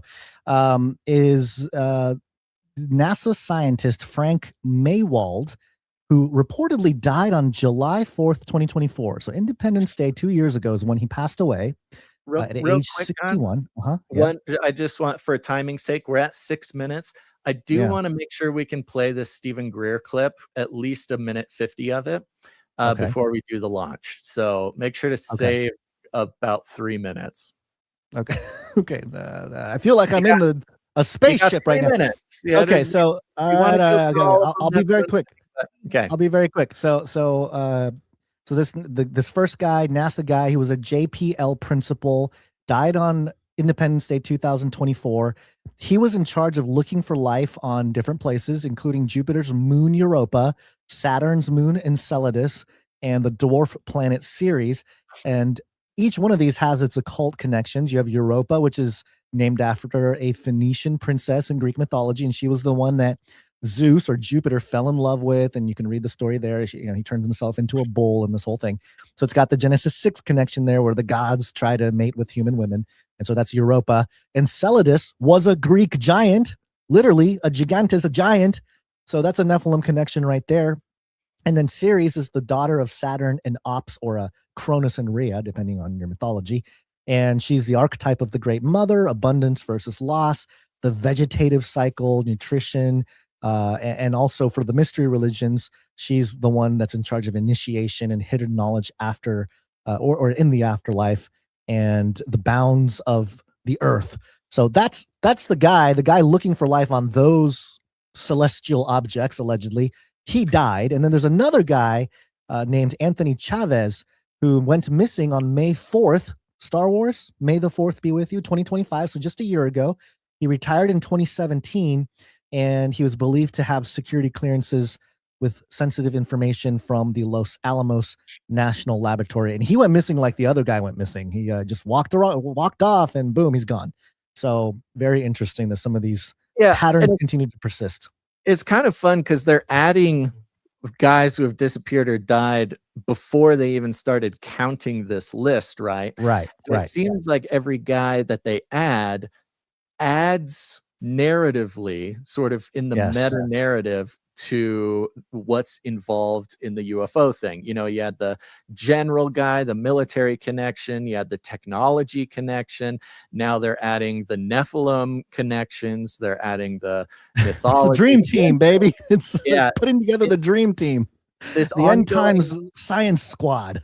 This ongoing list of UFO connected people disappearing or dying, each one of them adds a new facet to the long-standing, like, sort of broad meta of what exactly is going on with aliens.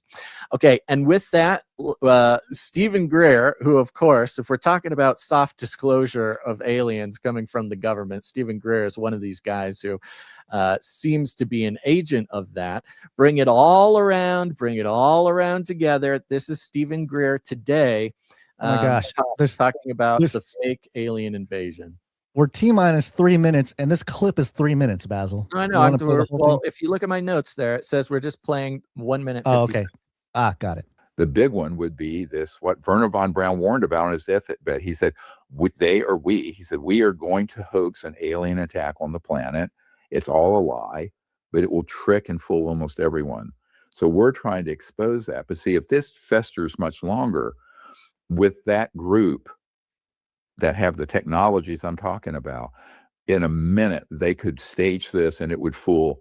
Well, it had. I mean, look at what they've been doing for decades, fooling everyone. Everyone's saying, oh, those are alien events. And, our military guys chasing these objects thinks those are military, right? But they're not. I mean, or alien, they're military or covert aerospace programs. So the ability to hoax and attack on our planet is real. And what would be the goal in them doing that, staging a really false alien attack on the entire world? What would they accomplish? They want to unite the world around a military junta, a totalitarian system. And how do you do that? How do you get one race or one ethnicity or one nation to stop fighting with each other? You create a bigger problem up there, and it unites everyone against a common enemy. But in that uniting of the world in war instead of peace, they can then exert all manner of totalitarian controls.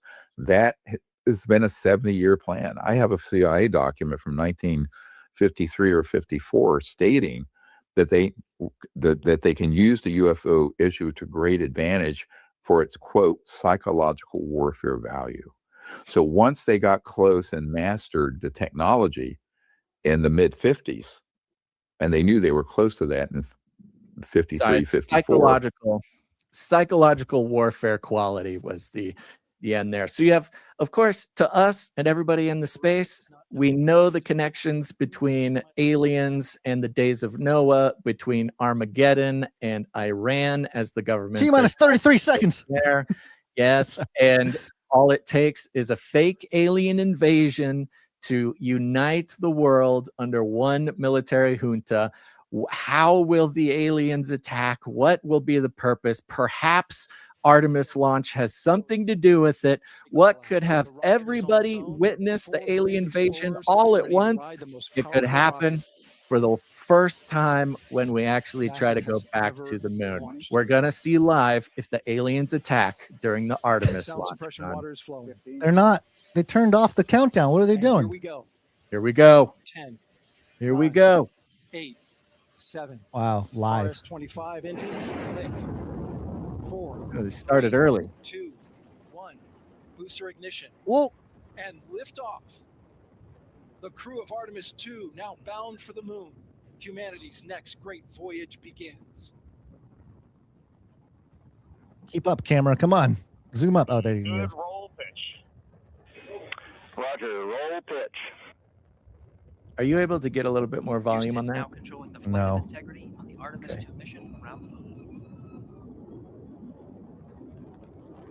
Come on, aliens. Come on, aliens. Come on, aliens. Come on, aliens. Where are you? As you noted on Monday, they have the plushie doll. The children voted. They were interviewing children right before this. Put the plushie doll in there to make sure that the children get invested in this thing. A perfect time for aliens to attack Artemis, to traumatize the next generation of children and get everybody to unite in defending What the is Earth. this? What happened here? What are we looking at? We got to bring in the cheers. People are very excited. Come on, aliens. What we need now is the Ashton Forbes MH370 orbs. Yeah, the orbs to get in. The orbs start flying around Artemis 2 and it disappears. We need a portal to open up. Approaching 90 seconds into the Artemis 2 mission. Why is it going down? What is this? Just... Flat earthers are like, wait a minute, it's going down. It's not going up. Can they make it through the firmament, or will the alien orbs wormhole it to the ocean in the South Pacific? Yeah, okay. They're going so high that they're going down. Mission elapsed time. Getting Standing by smaller. for main engine throttle down to 85%. ahead of solid rocket booster separation expected at the 2-minute 9-second mark. By the way, Basil, when I yelled T-minus 33 seconds, I wasn't just saying that. The actual live report, the stream said 33 seconds. Incredible. Like that wasn't like a thing. And also, just as a thing, when I first... Main engines throttling up. What's going on? Why is there two of them? No, that's the boosters coming off. Oh, it's the boosters? Oh, weird. Yeah. Why, you didn't know that this is how they launch space craft? Oh, okay. Now I see what's going on. Oh, they actually fell off the thing. Okay, got it. Yeah. So now it's just a dot in the sky. Now, did they, what was the exact time that they took off? Because one thing, some of the details, Artemis was set to launch at 6:24 p.m. EST. It was like 3:36 my time. 3:24, very close to launching at 3:30. You get the 33. Might have been 30. Might have been 6:33. Yeah, I think it was a little bit after 6:33. They tried. It's hard to do. Now passing 5,000 miles per hour. But you found some other numbers attached to I this. did. What was the As number soon as I tuned into the stream here, they started talking about how the Artemis 2 rocket is 322 feet tall. Oh, interesting. Well, what are the odds? What are the odds? It's 322. For those of you who don't know, that's a Skull and Bones 322. Very occult number. Team Eco 8+02. Okay. Come on. Oh, they've had to switch to some sort of And Houston has you loud and clear on ultraviolet camera. Come on, look for the orbs. The orbs, or they're entering the waters above. 3 minutes So 50 that's why seconds. the Flight plume Artemis looks 2, different. Wiseman, when you get Glover, up Cook, and there. Hansen crossed the boundary to space with good comm checks. GPS signals acquired after last jettison now working on internal checks to verify accuracy. Oh, just some Flight stock dynamics officer sky analyzed footage. the time of main engine cutoff confirmed at 8 minutes 2 seconds. Time of MECO. We lost the sound. Is that the code for the aliens to come attack? Come on, we need something to happen. How are we going to unite the world under a one world government? Confirmed at 8 Oh, that's minutes. nice. The timer says it's been flying for 4 minutes, 40 seconds. It's 3:40 put now. us- So it must have launched around 3:36. Integrity GPS processing. Prophesying? Oh, processing. Phoenix stand, we see the same, and we have a beautiful moonrise. We're headed right at it. All right, they're going for the moon. Okay. All right, Orbs. You're running out of time, Orbs. Missing to the flight, Commander Reed Wiseman confirms he has visuals of his destination. GPS guidance, navigation, and control software finishes internal checks and sends to navigation channels. Well, this is historic, Basil. We were live during January 6th. Lots of things. We always tend to be been, live. We've been live during some major events. So maybe I want to be maybe, live with the aliens On time now, abduct. passing 5 minutes 20 seconds of mission Artemis elapsed time 2. into the Artemis 2 mission. At this point, 3 good main engines are all that's needed to carry integrity to a nominal main engine cutoff target. Though at this time, we're seeing 4 good engines here in Mission Control Houston. How come they're not showing any 75 miles in altitude, 330 miles downrange, approaching 330 miles. miles per hour. Another 33, Basil. They can't make this stuff up. 33. We've got double 33s. How come they're not showing any footage from inside? Normally they have like the inside the cockpit cam, you know? Maybe someone threw it. Normally? They don't want to show it. Integrity looking good at 6 minutes. Or maybe not normally. I don't know. I don't watch too many of these things. All those other it has been 60. I was going to say whatever many years, 70, 50. And 60? engine performance. Oh, now they got CGI. Yeah, oh, we've great. moved to Now they've done it. Judd Friedling expected at the 7-minute mark. A launch abort system Integrity, separator. 78 What does that mean? miles in altitude, 460 miles downrange. Integrity expect nominal shutdown. A shutdown. Is that a normal thing? Is that part of the plan? Yeah, they're shutting down various engines, meaning they've made it far enough in the 6 minutes, process. 40 That's seconds the of mission firmament. elapsed time. Shutdown plan is as expected. Again, the time of MECO was confirmed at 8 minutes 2 seconds into the flight. Okay. Well, we'll keep an eye on this. Maybe we can just keep letting it play in case something crazy happens. But you had some NASA, of course, technically being part of the government, had some other interesting things to say recently. Again, with that. Just to kind of piggyback on the Three Musketeers trying to expose the UFO topic, you got let's see, it was Paulina Luna and Matt Gaetz, and the third one is Tim Burchett. Tim Burchett also posted this morning, quote posting Josh Dobbs, who said, "We go back to the moon today, historic," and Tim Burchett just said, "Back?" question mark. Yeah, just really playing in. I mean, he can do that on April Fool's Day because it's April Fool's. But back to the Benny show, which has become just, I don't know. Benny is just the guy, okay? He's the guy that gets to interview everybody. He interviewed the NASA administrator, Jared Isaacman, who Jared Isaacman was on this NASA stream as I was kind of peeking over there, Basil, about an hour ago. This same gentleman that we're about to hear from, Jared Isaacman, was being interviewed for the stream, talking about the whole launch and everything. And are they showing? Ooh, what are they showing now? What is that? It's just an engine separation. They're Separation. Is that the real thing or is that the CGI? Because they keep showing the CGI of this thing. No way of knowing. Why do they do that? Is that just because the regular footage is not compelling enough, or they know the conspiracy theorists are, will go crazy when they just keep showing the CGI footage? It's hard to film something when it's so far away, I suppose. Just, making a TV show. Wait, why is it? Oh, that's the stuff falling back down. Okay, back to this Jared Isaacman clip here.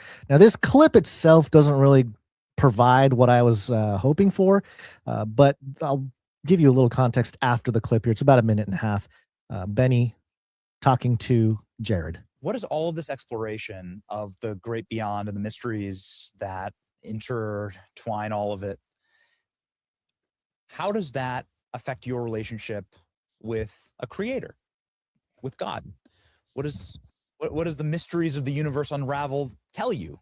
All great minds that have thought of these things or reached for the stars eventually come to some realization about their relationship with the creator. I'll tell you, I mean, I've been to space twice, and I think it's very hard to be there and not be somewhat spiritual, because you just have an appreciation for, how small we are in the grand scheme of things, like the enormity of what's around us.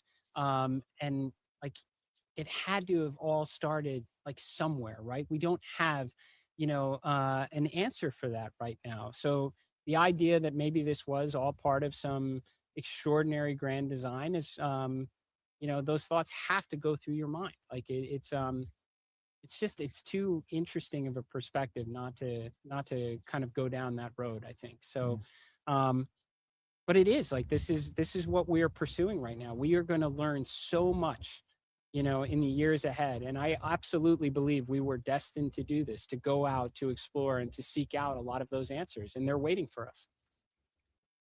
Okay. So again, he didn't really go into it in the clip, but in the post that Benny shared this clip, he says, NASA Administrator Jared Isaacman tells me the heavens reveal God's glory and points us to our creator. And he has that quote where you just heard there. And then it goes on here. The NASA administrator tells me he reads the Bible inspired by the life of Charlie Kirk. Quote, I started to read the Bible and I still do, and don't think that would have happened. I don't think I would have had the kind of calling in that moment had it not been for what happened to Charlie. So he's suggesting that the Charlie Kirk assassination inspired this NASA administrator to pick up the Bible. And look, I'm not going to get in the way of anybody picking up their Bibles and reading it, Basil. I think that's a great thing.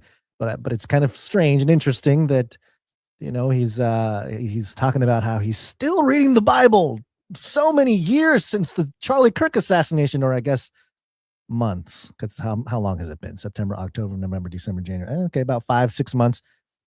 So, it's very interesting that they're also presenting the NASA exploration of the moon and all these things in the context of God and Well, you know, in the grander explorations. again, yeah, in the movement towards the broader Christendom narrative here, I mean, for him to pick up his Bible because of the assassination of Charlie Kirk, further sort of It's a very martyring. relatable story for a lot of younger Yeah, people. further, I mean, yeah, that's the story of a huge portion of Gen Z believers, a lot of people in the recent uptick of Christians. You know, Charlie Kirk's assassination played a big role in that. I thought it was interesting in the context of, like, you know, the moving into the end times sort of one world religion thing. Becoming a Christian or getting back to Christianity or back to the Bible because of the Charlie Kirk assassination, and then the NASA administrator applying that to, hey, I've been to space. It's impossible to not be spiritual when it comes to space and NASA and just the globe Earth. You know, the whole thing. It's sort of forming again amongst the backdrop of the increase in people becoming Christian, amongst the backdrop of the alien Nephilim agenda, amongst the backdrop of the World War III Armageddon storyline, amongst the backdrop of all these things. It's kind of fusing this or establishing this sort of narrative spiritual path that points even or integrates rather all these different aspects of, you know, the potential end times NWO sort of spirituality or religion. It's very interesting.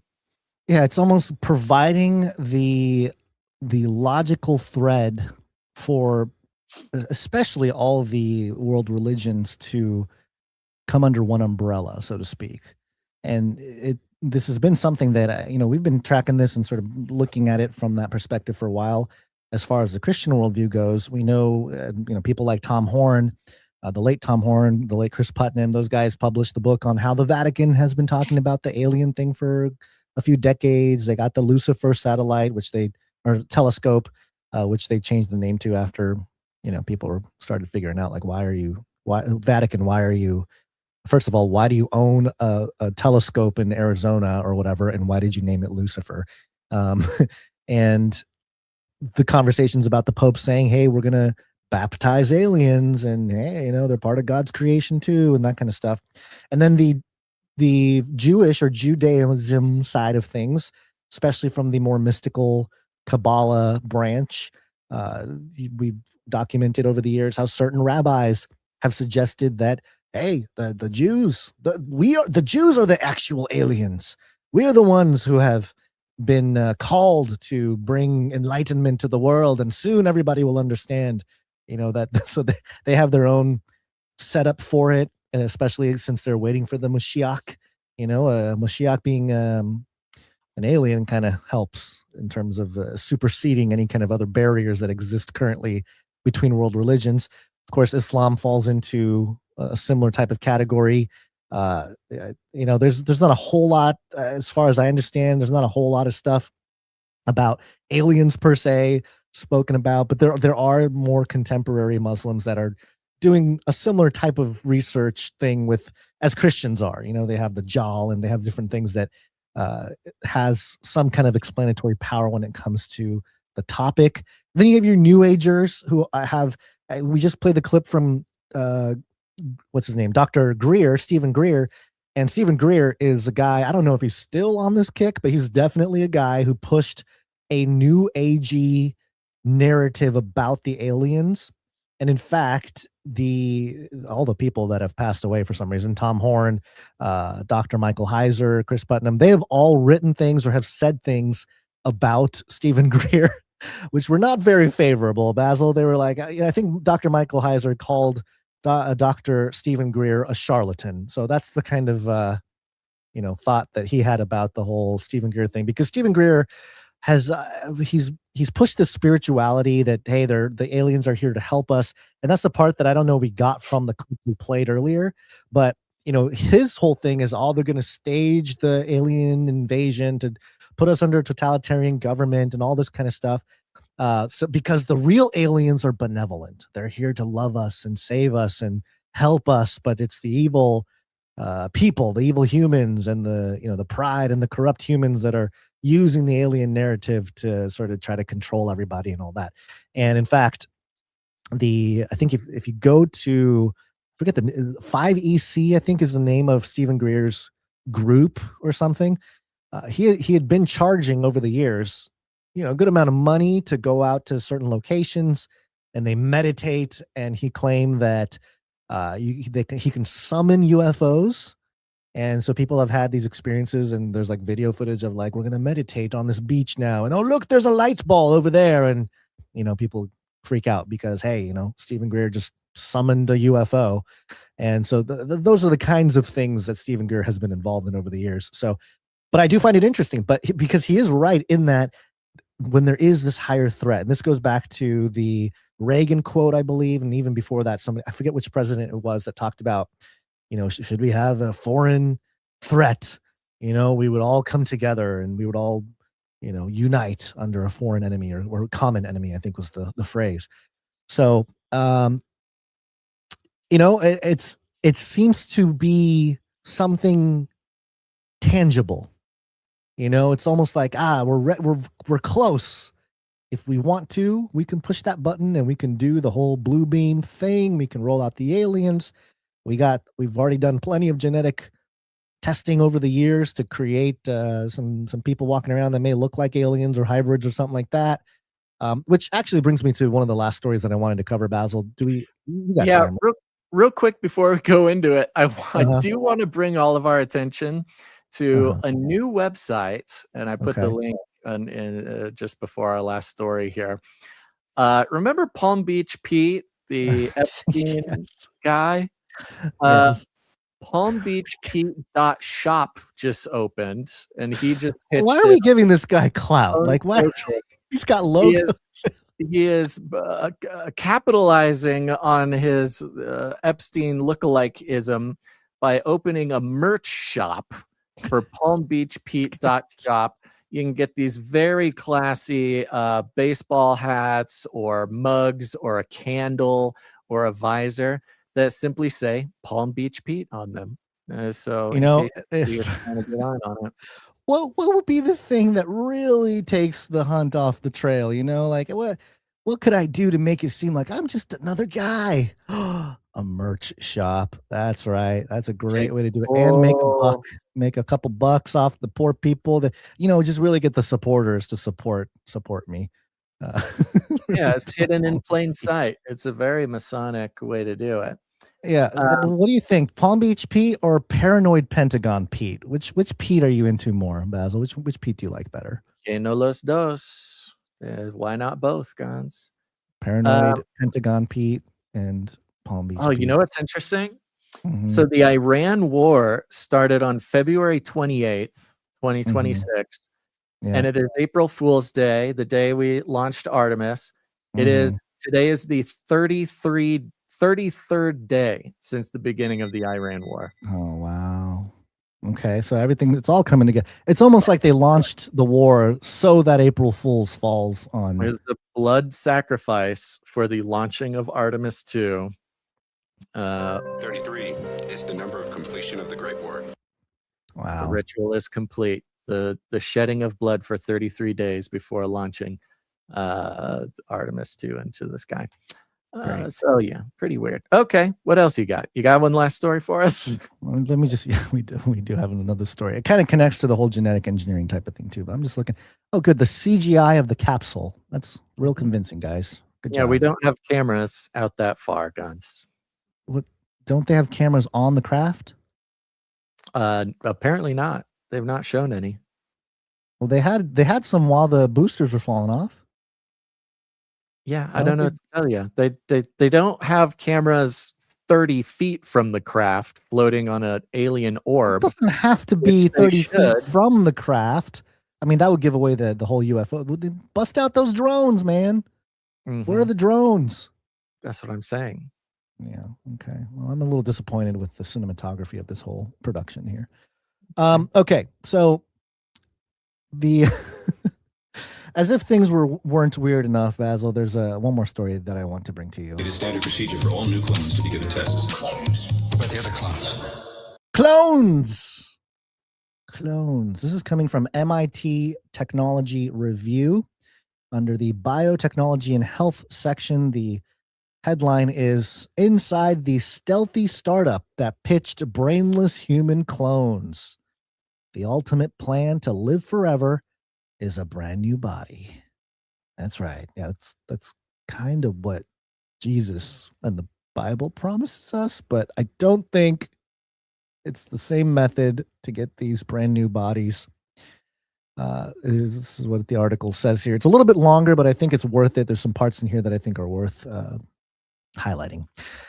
After operating in secrecy for years, a startup company called R3 Bio in Richmond, California, suddenly shared details about its work last week, saying it has raised money to create non-sentient monkey organ sacs as an alternative to animal testing. In an interview with Wired, R3 listed 3 investors: billionaire Tim Draper, which, by the way, have you looked at Tim Draper's eyebrows, Basil? Look up Tim Draper eyebrows while we're sitting here. Just look up Tim Draper eyebrows. The next investor, the Singapore-based fund Immortal Dragons. It's already a great name, Immortal Dragons. And life extension investors Long Game Ventures. They're in it for the long. They're in it for the long game. No short games here. But there's more to the story, and R3 doesn't want that story told.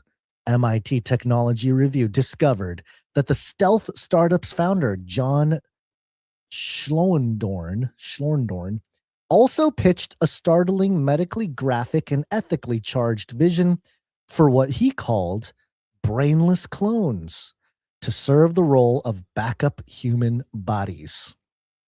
Imagine it like this: a baby version of yourself with only enough of a brain structure to be alive in case you ever needed a new kidney or liver. Or alternatively, he has speculated, you might one day get your brain placed into a younger clone.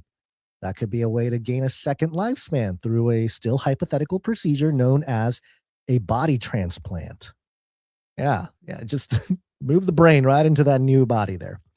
The fuller context of R3's proposals, as well as activities of another stealth startup with related goals, have not previously been reported.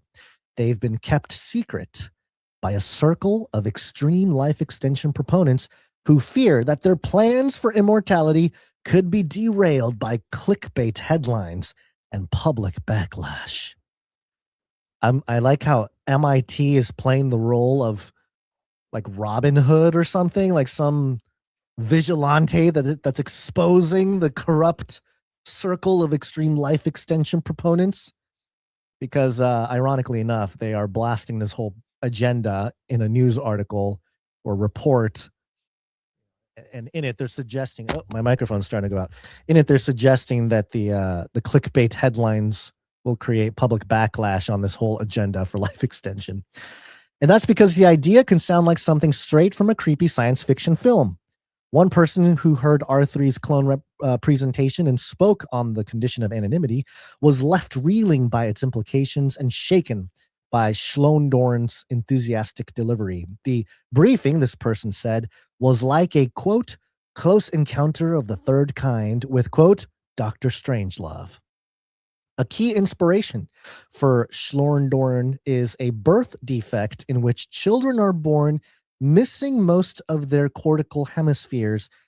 He's shown people medical scans of these kids' nearly empty skulls as evidence that a body can live without much of a brain, which already, I think, indicates the spirit behind something like this. You know, it's not, hey, let's help these people that suffer from this thing, these health defects, maybe help them either grow a brain or something. I don't know, something a little more ethical to help these people out. But no, this guy's like, look, these bodies can live with not that much brains. Good idea. Yeah, it's gruesome. And he's talked about how to grow a clone. Since artificial wombs don't exist yet, brainless bodies can't be grown in a lab. So he said the first batch of brainless clones would have to be carried by women paid to do the job. In the future, though, one brainless clone could give birth to another. Hey. Last Monday, the same day it announced itself to the world in Wired, R3 sent us a sweeping disavowal of our findings. It said Schlondorn, quote, never made any statement regarding hypothetical non-sentient human clones that would be carried by surrogates, end quote. The most overarching of these challenges was its insistence that, quote, any allegations of intent or conspiracy to create human clones or humans with brain damage are categorically false, which is interesting because, yes, human clones, but are they really clones if they lack a brain? And then, humans with brain damage, the claim isn't that they're trying to make humans with brain damage. They just want to grow, human body sacks without brains. But even Schlondorn and his co-founder, Alice Gilman, can't seem to keep away from the topic. Just last September, the pair presented at Abundance Longevity, a $70,000 per ticket event in Boston. A salary of like a Midwestern family to go to this Abundance Longevity where this guy is showing you pictures of brainless kids so he can convince you to give him more money to grow brainless human bodies. Per ticket in Boston, organized by the anti-Asian promoter Peter Diamandis. Now, Peter Diamandis pops up a lot in transhumanist conversations and also space exploration conversations. He was friends with Ray Kurzweil, or still is maybe, and he's one of these guys raising a lot of capital for this type of experimentation and progress. Although the presentation to about 40 people was not recorded and was meant to be confidential, a copy of the agenda for the event shows that Schlondorn was there to outline his, quote, final bid to defeat aging in a session called, quote, full body replacement. According to a person who was there, both animal research and personal clones for spare organs were discussed. During the presentation, Gilman and Schlondorn even stood in front of an image of a cloning needle. Pressed on whether this was a talk about brainless clones, Gilman told us that while R3's current business is replacing animal models, quote, the team reserves the right to hold hypothetical futuristic discussions. Okay, we hold the right to discuss these dystopic, terrible ethical things. MIT Technology Review found no evidence that R3 had cloned anyone or even any animal bigger than a rodent. What we did find were documents, additional meeting agendas, and other source outlining a technical roadmap for what R3 called, quote, body replacement cloning in a 2023 letter to supporters. The roadmap involved improvements to the cloning process and genetic wiring diagrams for how to create animals without complete brains. The main purpose of the fundraising, investors say, was to support efforts to try these techniques in monkeys from a base in the Caribbean. That offered a path to a nearer-term business plan for more ethical medical experiments and toxicology testing if the company could develop what it calls now monkey, or what now calls monkey, quote, organ sacs. However, this would clearly inform any this work would clearly inform any possible human version. It's so weird how it's like, hey, we're going to do this thing in the Caribbean and be a little unethical, but if we can just get past that, we could do the more ethical experimentations for the public. It's just such a crazy, I think it's just a glimpse into the whole medical industrial complex and, what was going on or has been going on. Though he holds a PhD, Schlondorn is a biotech outsider who has published little and is best known for having once outfitted a DIY lab in his Bay Area garage. Still, his ties to the experimental fringe of longevity science have earned him a network in Silicon Valley and allies at a risk-taking U.S. health innovation agency, ARPA-H. ARPA-H, Basil, like DARPA, but it's ARPA. It's the same concept. It's a government agency.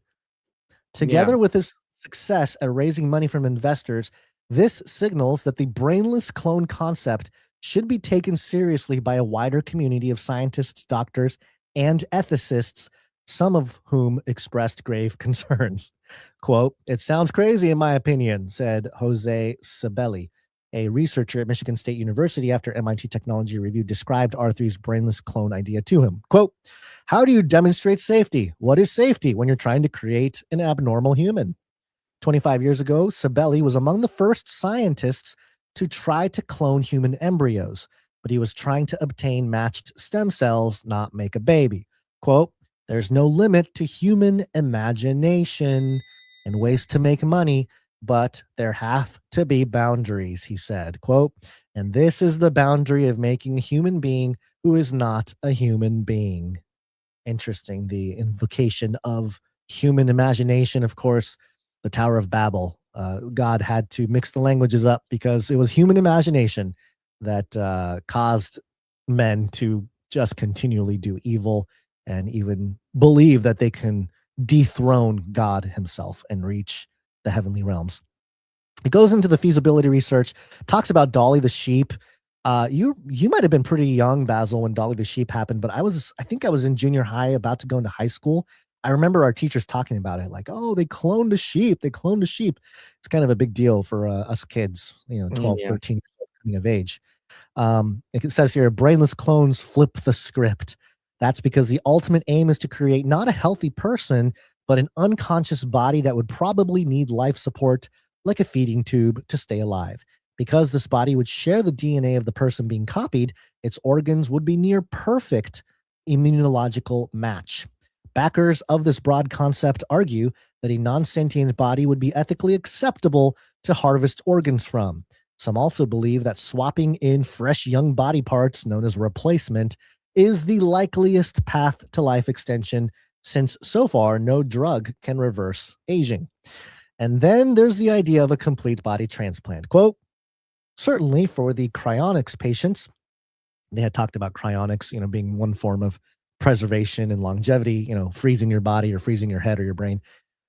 "Certainly for cryonics patients, that sounds like something really promising," says Anders Sandberg. Do you remember Anders Sandberg, Basil? Don't? Oh, man. A prominent Swedish transhumanist and expert in the ethics of future technologies. He's the guy that was quoted a bunch for the 2045 agenda. Do you remember 2045? There was that whole diagram of like, hey, we're going to do this by the 2030s. And then, eventually we're going to have a digital avatar. We're going to upload our minds to the computer and we're going to live forever. It's a Swedish transhumanist guy. That's him. They're quoting Anders Sandberg, and look, they even have the word transhumanist in there. So, this is MIT kind of, doing their legwork. He notes that many people who opt to be stored in cryonic chambers after death choose the less expensive head-only option. So there might be a market for having an extra cloned body. Anders Sandberg was always a little bit off the cuff. Like he was, offensive in this way. He, of course, not a believer in God or anything like that. He's trying to live forever in the terms of the fallen world. But, it's just his logic, man. It's like, actually, a lot of these cryogenic people, they chose the cheaper option of head only, freezing just your brain and your head. So there might be a market for cloned bodies. I mean, we've lost our minds, Basil. They've literally just taken the brains right out of us. MIT Technology Review first approached Schlondorn 2 years ago after learning he'd led a confidential online seminar called the Body Replacement Mini Conference, in which he presented, quote, recent lab progress towards making replacement bodies. According to a copy of the agenda, the 2023 session also included a presentation by a cloning expert, Young Ge Chung. Sorry. I'm Asian, folks. I could be racist. And there was another from Gene Hebert, who was then a professor at the Albert Einstein College of Medicine and is now a program manager at ARPA-H, where he oversees the project to use stem cells to restore damaged brain tissue. Herbert popularized the so-called replacement solution to avoid death in a 2020 book called Replacing Aging. Sounds so nice, replacing aging. And then you read the book and it's like, we need to grow human bodies and replace them with our own brains. In an interview prior to joining the government in 2024, Herbert described an informal but very collaborative relationship with Schlondorn. The overall idea was to stop aging One of them would determine how to repair a brain, while the other would figure out how to create a body without one. It's a perfect match, right? Body brain, Herbert told MIT Technology Review at the time. Oh, man. Okay, it goes into some of the Schlorndorn's work there, some LinkedIn messages, yada, yada, yada. Let me see if I can skip down to some parts here. A complete body transplant, meanwhile, would probably be fatal, at least with current techniques. In the latest tests of the concept published last July, Russian surgeons removed a pig's head and then sewed it back on. The animal did not live, breathing weakly and lapping water from a syringe. But because its spinal cord had been cut, it was otherwise totally paralyzed. As yet, there's no proven method to rejoin a severed spinal cord. In an act of mercy, the doctors ended the pig's life after about 12 hours. Even some of R3's investors say the endeavor is a risky, low-odds project on par with colonizing Mars. Boyang Wang, head of Immortal Dragons, sounds like a band, Boyan Wang from Immortal Dragons, has spoken at longevity conferences about body-swapping technology, referring to the chance that, quote, when the time comes, you can transplant your brain into a new body. Wang confirmed in a January Zoom call that he'd been referring to R3 and that he'd invested $500,000 in the company during a 2024 fundraising round. And we're just in the wrong business, Basil. You know, we would never be able to raise $500,000 for podcasting. We gotta just raise money for, you know, some grotesque stuff, Dr. Jekyll, Mr. Hyde type of stuff, or Island of Dr. Monroe. But since making his investment, Wang says he's become less bullish. He now views whole body transplant as, quote, very infeasible, not very scientific, and, quote, far away from hope for any realistic application. Still, he says the investment in R3 fits with his philosophy of making unorthodox bets that could be breakthroughs against aging. Quote, what can really move the needle, he asks, because time is running out. Why is time running out? It's like the Satan knows his time is short. Goes into stealth mode. It talks about the cloning industry and some of the synthetic embryos and organoids and genetically engineered pigs and stuff that we've covered over the years here. Let me see if I can get to a spot that I have some highlights. Is there more? Yeah, well, I told you it was long, buddy. I told you it was long. I don't know why we're going so long here. I get it. They want to make cloned bodies. Yeah, I know, but it's just good. It's just good. That's arguably why body replacement technology feels risky, as we get it. Quote, I think it's exciting or interesting from a scientific perspective, but I think the world is not fully ready for it yet, says Emil Kendizora, CEO of Tomorrow Bio, a company in Berlin that stores bodies at negative 196 degrees Celsius in the hope that they can be restored in the future. They talk about this thing called vitalism. I think we'll get into that a little bit more over time here. At least that was the conclusion of a roadmap for anti-aging technology produced by vitalist groups. They're trying to raise money to do this. Okay, so here's the last kind of parts, Basil, that I wanted to touch on. Its report cited the existence of two stealth companies working on cloning whole non-sentient bodies, although it took care not to name them. So it's talking about these different groups that are out there, but they didn't name these companies that are actually building this. If these companies' activities became public, quote, there will be a huge backlash. People will hate it, end quote. The entrepreneur Chris Borer said while presenting the roadmap at a French resort last August, quote, there are a ton of dystopian movies and novels about this kind of stuff. That's why I didn't think about any of the companies. I didn't talk about any of the companies working on it. They are trying to hide from public attention, he said. Quote, we have to have the angel investors and other people invest kind of in secret until things are ready. I mean, they're basically admitting to a conspiracy here, or a collusion, to keep this secret until it's ready to go public.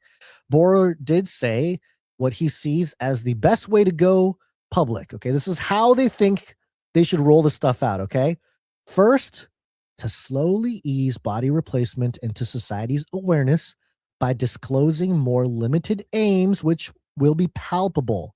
Quote, we're not going to start with let's clone you and give you a body. We're going to start with let's solve the organ shortage, he said. Eventually, people will warm up to it, and then we can go to the more hardcore stuff. In an interview, board declined to name the companies, but we did identify one additional stealth startup.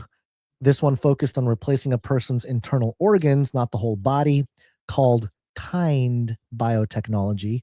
It's in New Hampshire, and he's been a collaborator with Schlondorn. And, they mentioned CRISPR and stuff. So I think it's interesting, Basil, that they are MIT is pretty much calling out these companies. Oh, yeah, there's Peter Thiel as well that invested in one of these companies that's trying to do this $1.5 million.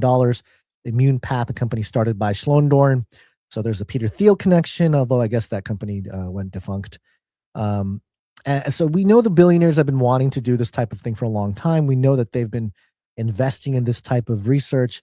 But I do find it fascinating that they're publishing, MIT is publishing the agenda. It's like, hey, we have the shortage of organs for people for organ replacements. So let's solve that first before we go on to the, more, I guess, gruesome things, as he said. And then talk about, if you recall, Basil, Putin and Xi Jinping discussing living for a long time. The mic was hot. And they're talking about living to 150 years and the technology can help them live forever and that kind of stuff. Mm-hmm. Man, I just keep going on and on. This is a very long article. I'll end with this. They end with the Sandberg thing. Back to Anders Sandberg agrees that is where things could start to get tricky when it comes to convincing women to carry the fetuses of these abnormal things. Quote, the problem here, of course, he says, is that the yuck factor is magnificent. The self-awareness of Anders Sanders thinking that the yuck factor of growing non-brained human clones for organ harvesting and then eventually replacing the human body entirely is grotesque. So there you go, Basil. The clones are here.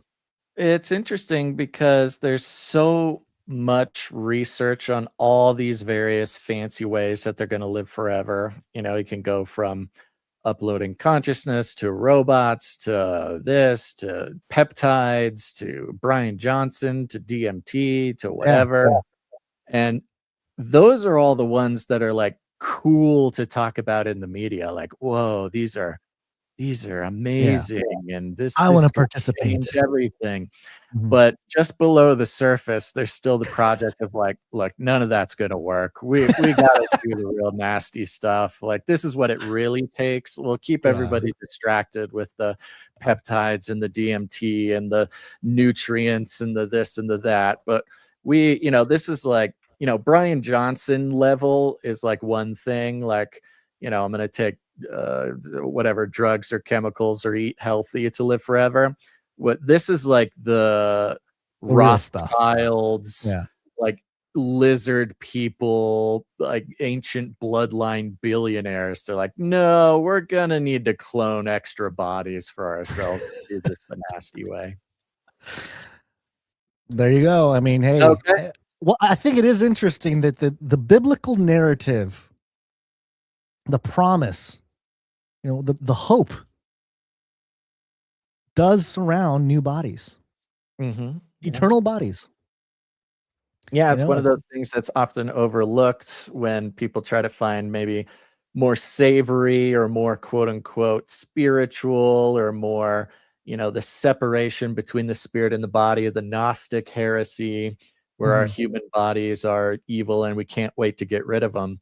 But the Christian faith is an embodied faith. It's a material, physical. Jesus came in a physical body. The whole thing would fall apart if you did not actually come spend time in a human body. We're promised new actual bodies. We're not promised, ghost forms. We're not promised this sort of ethereal promise. We're promised bodies. I mean, this is a very Christianity without the embodiment is a Christianity without Jesus, without the promise of eternity. That's very clearly biblical. So, on the flip side, the darker side, the evil side of that you've got the elites, the demons of this world, knowing that they got to figure out bodies or else it doesn't work. It's the whole reason for genetic, tampering. It's the whole reason for hybrids. Is the physical body is very important spiritually. It's not outside of that. So yeah, go read 1 Corinthians 15 for anybody who may be new to this idea, or maybe just revisit it and really look at what it says in that chapter. That's the whole chapter that discusses the resurrection of the dead, the resurrected body. And I think Paul, you go into it and you can see the importance of the actual physical body as part of the redemption, the entire redemption.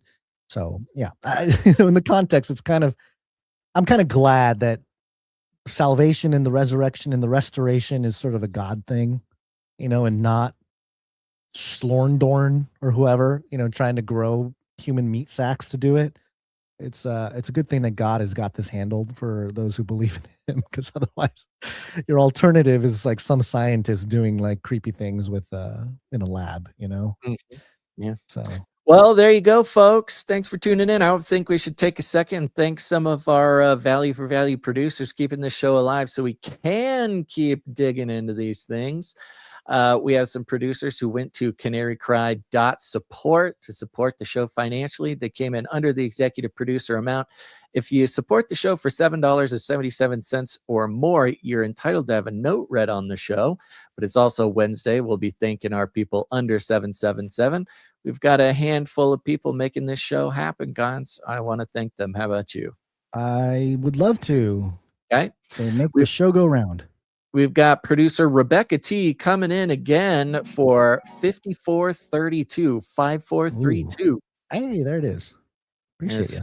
It's perfect and she's on an 11 episode streak as well. Ooh. So 543211, perfect for an alleged rocket launch countdown there. Thank you, Rebecca T. Thank you. We had producer Julie S. come in, produce the show for a nice round number and a note that says, blessings to all this Holy Week. Thank you for praying for us across the pond. We surely need it. And God bless you, Julie S., one of our UK producers. We have producer, Sir Jacob Highline Haas comes in. He came in twice, one for 1777 and one for 1767. And he came in with two notes. One says, where reason cannot wade, their faith may swim, from Thomas Watson. And a second note that says, Basil, thank you for your diligence. Yes, the Kansas City meetup is in April 25th. If you notice, these producerships equal 33 plus fees. Lord's blessings this day and always. Thank you very much, Sir Jacob Highline Haas. Yeah, appreciate it. And a good reminder for any producers in the Kansas City area, April 25th, Sir Jacob Highline Haas and another producer are holding a meetup. It's very easy on the 25th of April. Let me just put that in there. The details. Yeah, let me grab the location here. Let me go here. I put it in the email today. So if anybody is not on the email list, go to canarycry.party. You can sign up for the newsletter there. Kansas City, April 25th, meet at Kelly's Westport Inn at 12:45 p.m. Look for two guys wearing CCNT shirts. So the meetup will start at Kelly's Westport Inn. And then later in the day, you have an option to attend with the other Canarians to go to the Demon Slayer concert later that evening. No need to RSVP, he says. Just show up to Kelly's Westport Inn at 12:45. Look for the guys in the CCNT shirts. Thank you, Sir Jacob. Right. We have producer Bruce W coming in for 1111. Bruce W 1111. Thank you very much, Bruce W. No note there, but appreciate you on the list. And of course, a reminder, go to CageRattlerCoffee.com. Get your Cage Rattler coffee here. You want to play a jingle? Cage Rattler Coffee, where value for value never tasted so good. Yeah, I wasn't quite ready for that one, but yeah. Yeah. Thank you for the And we've got some producers who are on streaks here. They're coming in under the $7.77 amount. Of course, we've got Mrs. Tinfoil Hatman on a 202 episode streak. Isn't it Dame Tinfoil yes, Hat Keeper of the Seeds? It is. That's true. Dame. Let me change this on my thing. She's been upgraded. Dame Tinfoil Hat Keeper of the Seeds. Boop, boop, boop, boop, boop, boop, boop. There we go. We got Veronica D on a 567 episode streak. Veronica D, thank you. Veronica D, keeping it going. We got Sir Scott, Knight of Truth, on a 612 episode streak. Sir Scott, thank you. And we've got Sir Casey the Shield Knight on a 617 episode streak. Sir Casey, the Shield Knight. Thank you very much. Thank you, Mr. Casey. All of our producers coming in, supporting the show, making it happen. We didn't have any art producers for today, but if there's anybody out there, even somebody who wants to get de-mooched, to get a chance to win a free supply drop, a full quarter of the supply drop from the Toph challenge, de-moochers, now's your time. You can create art, whatever that means to you. You can make a song or a jingle or whatever art means to you, and go to canarycry.art. That's where you can upload it there. We'd love to feature it on the show. And of course, we have people coming in helping us with their time. And I'd like to start out by thanking the timestampers. Timestamp. Timestamp. It's hard work. Timestamp. Jade Bouncerson doing our timestamps for episode number 927. Thank you. Very much, Jade Bouncerson. And of course, a big shout out to Jam, who heads up the Telegram channel, and Adam42, who heads up the Discord channel. If you are someone who wants to connect with other Canarians, go connect on the Telegram channel or the Discord channel. You can go to canarycry.party. Canarycry.party. You can see the invite links there. I made a mistake. I got a text from Sir Highline Haas. He says, Basil, please change the band name to Demon Hunter, not Demon Slayer in the email. Okay, so you're not seeing Demon Slayer, you're seeing Demon Hunter. I don't know if that was my mistake or if that showed up somewhere else. There you go. I don't know the difference between these bands or if Demon Slayer is even a band. But it's Demon Hunter. I know the band Slayer is definitely not a Christian band, so yeah, they have songs like "South of Heaven" and certainly not Team Slayer. I don't know. Demon Slayer sounds like it would be a band, but it is. Demon Hunter. Demon Hunter is a Christian hardcore band, I think. Demon Hunter. Yes. Demon Hunter. There you go. Let's see here. Who am I thanking? Thanking Joe for all your feedback. Thank you to Clank for all your clanking. And of course, Sir Ike for helping us out with so many important things. Couldn't do without you. Other than that, share the show, friends. It's April 1st. Play a very funny joke on all your friends and share this episode with them so they can get caught up on all the narrative shenanigans so they don't get caught unawares when the aliens attack the moon mission and suddenly they're just craving that government tyranny. Very, very funny joke. Share the show. We call it Rattling Cages, and all you got to do is walk right up to him, grab him by the cage, and then you shake it. The end of the world occurred pretty much as we had predicted. I want to shake things up, stir up some controversy, rattle a few cages. Hey, stop that! You'll never silence me. I'm the last angry man, a crusader for the little guy. Leave the bird alone. Never. Rattle a few cages. Rattle a few cages. Human race will have every opportunity to improve. And if they don't? Ask Noah. Right, just ask Noah. Got any last words? Whoa. All right, well, Passover begins tomorrow. Got Good Friday and Easter weekend. So yeah, I'll see you all after Easter. Resurrection Day. On the way, folks. It's on the way. Stay expectant. There you go. All right, everybody. Thanks for tuning in to this episode of Canary Cry News Talk. Make sure to tune in next time. But until then, think outside the cage. Oh, and a big shout out to Sir Richard, our new knight, the Canary Cry. Yeah, look at him on that horse. Do you see that? It's incredible. Sir Sir Richard, Knight of the Fed, Flat Earth. Armageddon's on the way.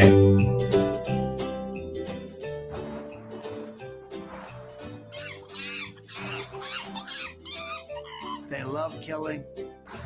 They love killing. Toilets.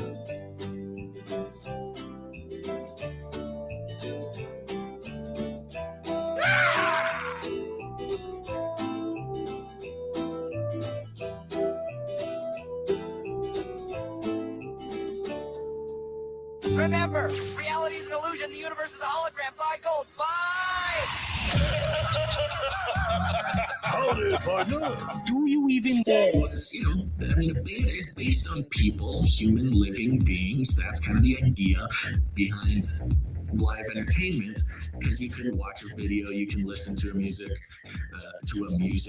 Spotify or whatever. Listen to a music every day. But there's this spiritual problem where, for the purposes of the vampiric necro-capitalist system that we live in, the beast system requires that they never die, or when they do die, they are easily replaceable by technology. That's kind of the idea. So you can listen to a music, Spotify, whatever. Listen to a music every day. Human living beings. You can listen to a music, Spotify. Beast system requires that they never die. Technology. Technology. Human living beings. You can listen to music. Technology. That they never die. Spotify. Human living beings. Technology.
We will hunt you down and make you pay. Let's invite some dudes over in fellowship tonight.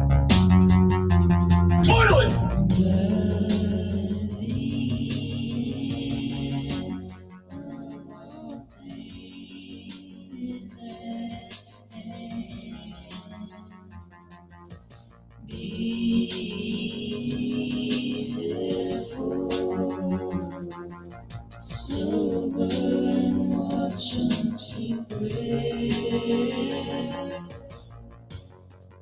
And above all things,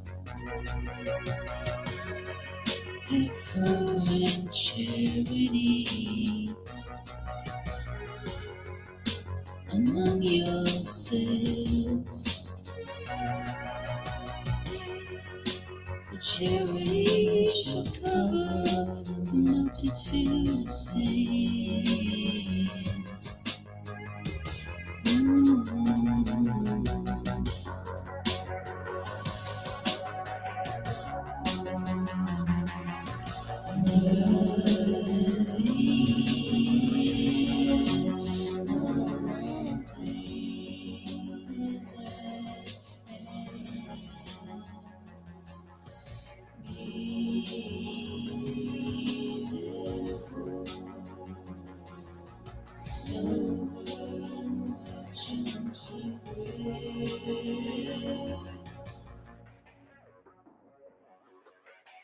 Toilets!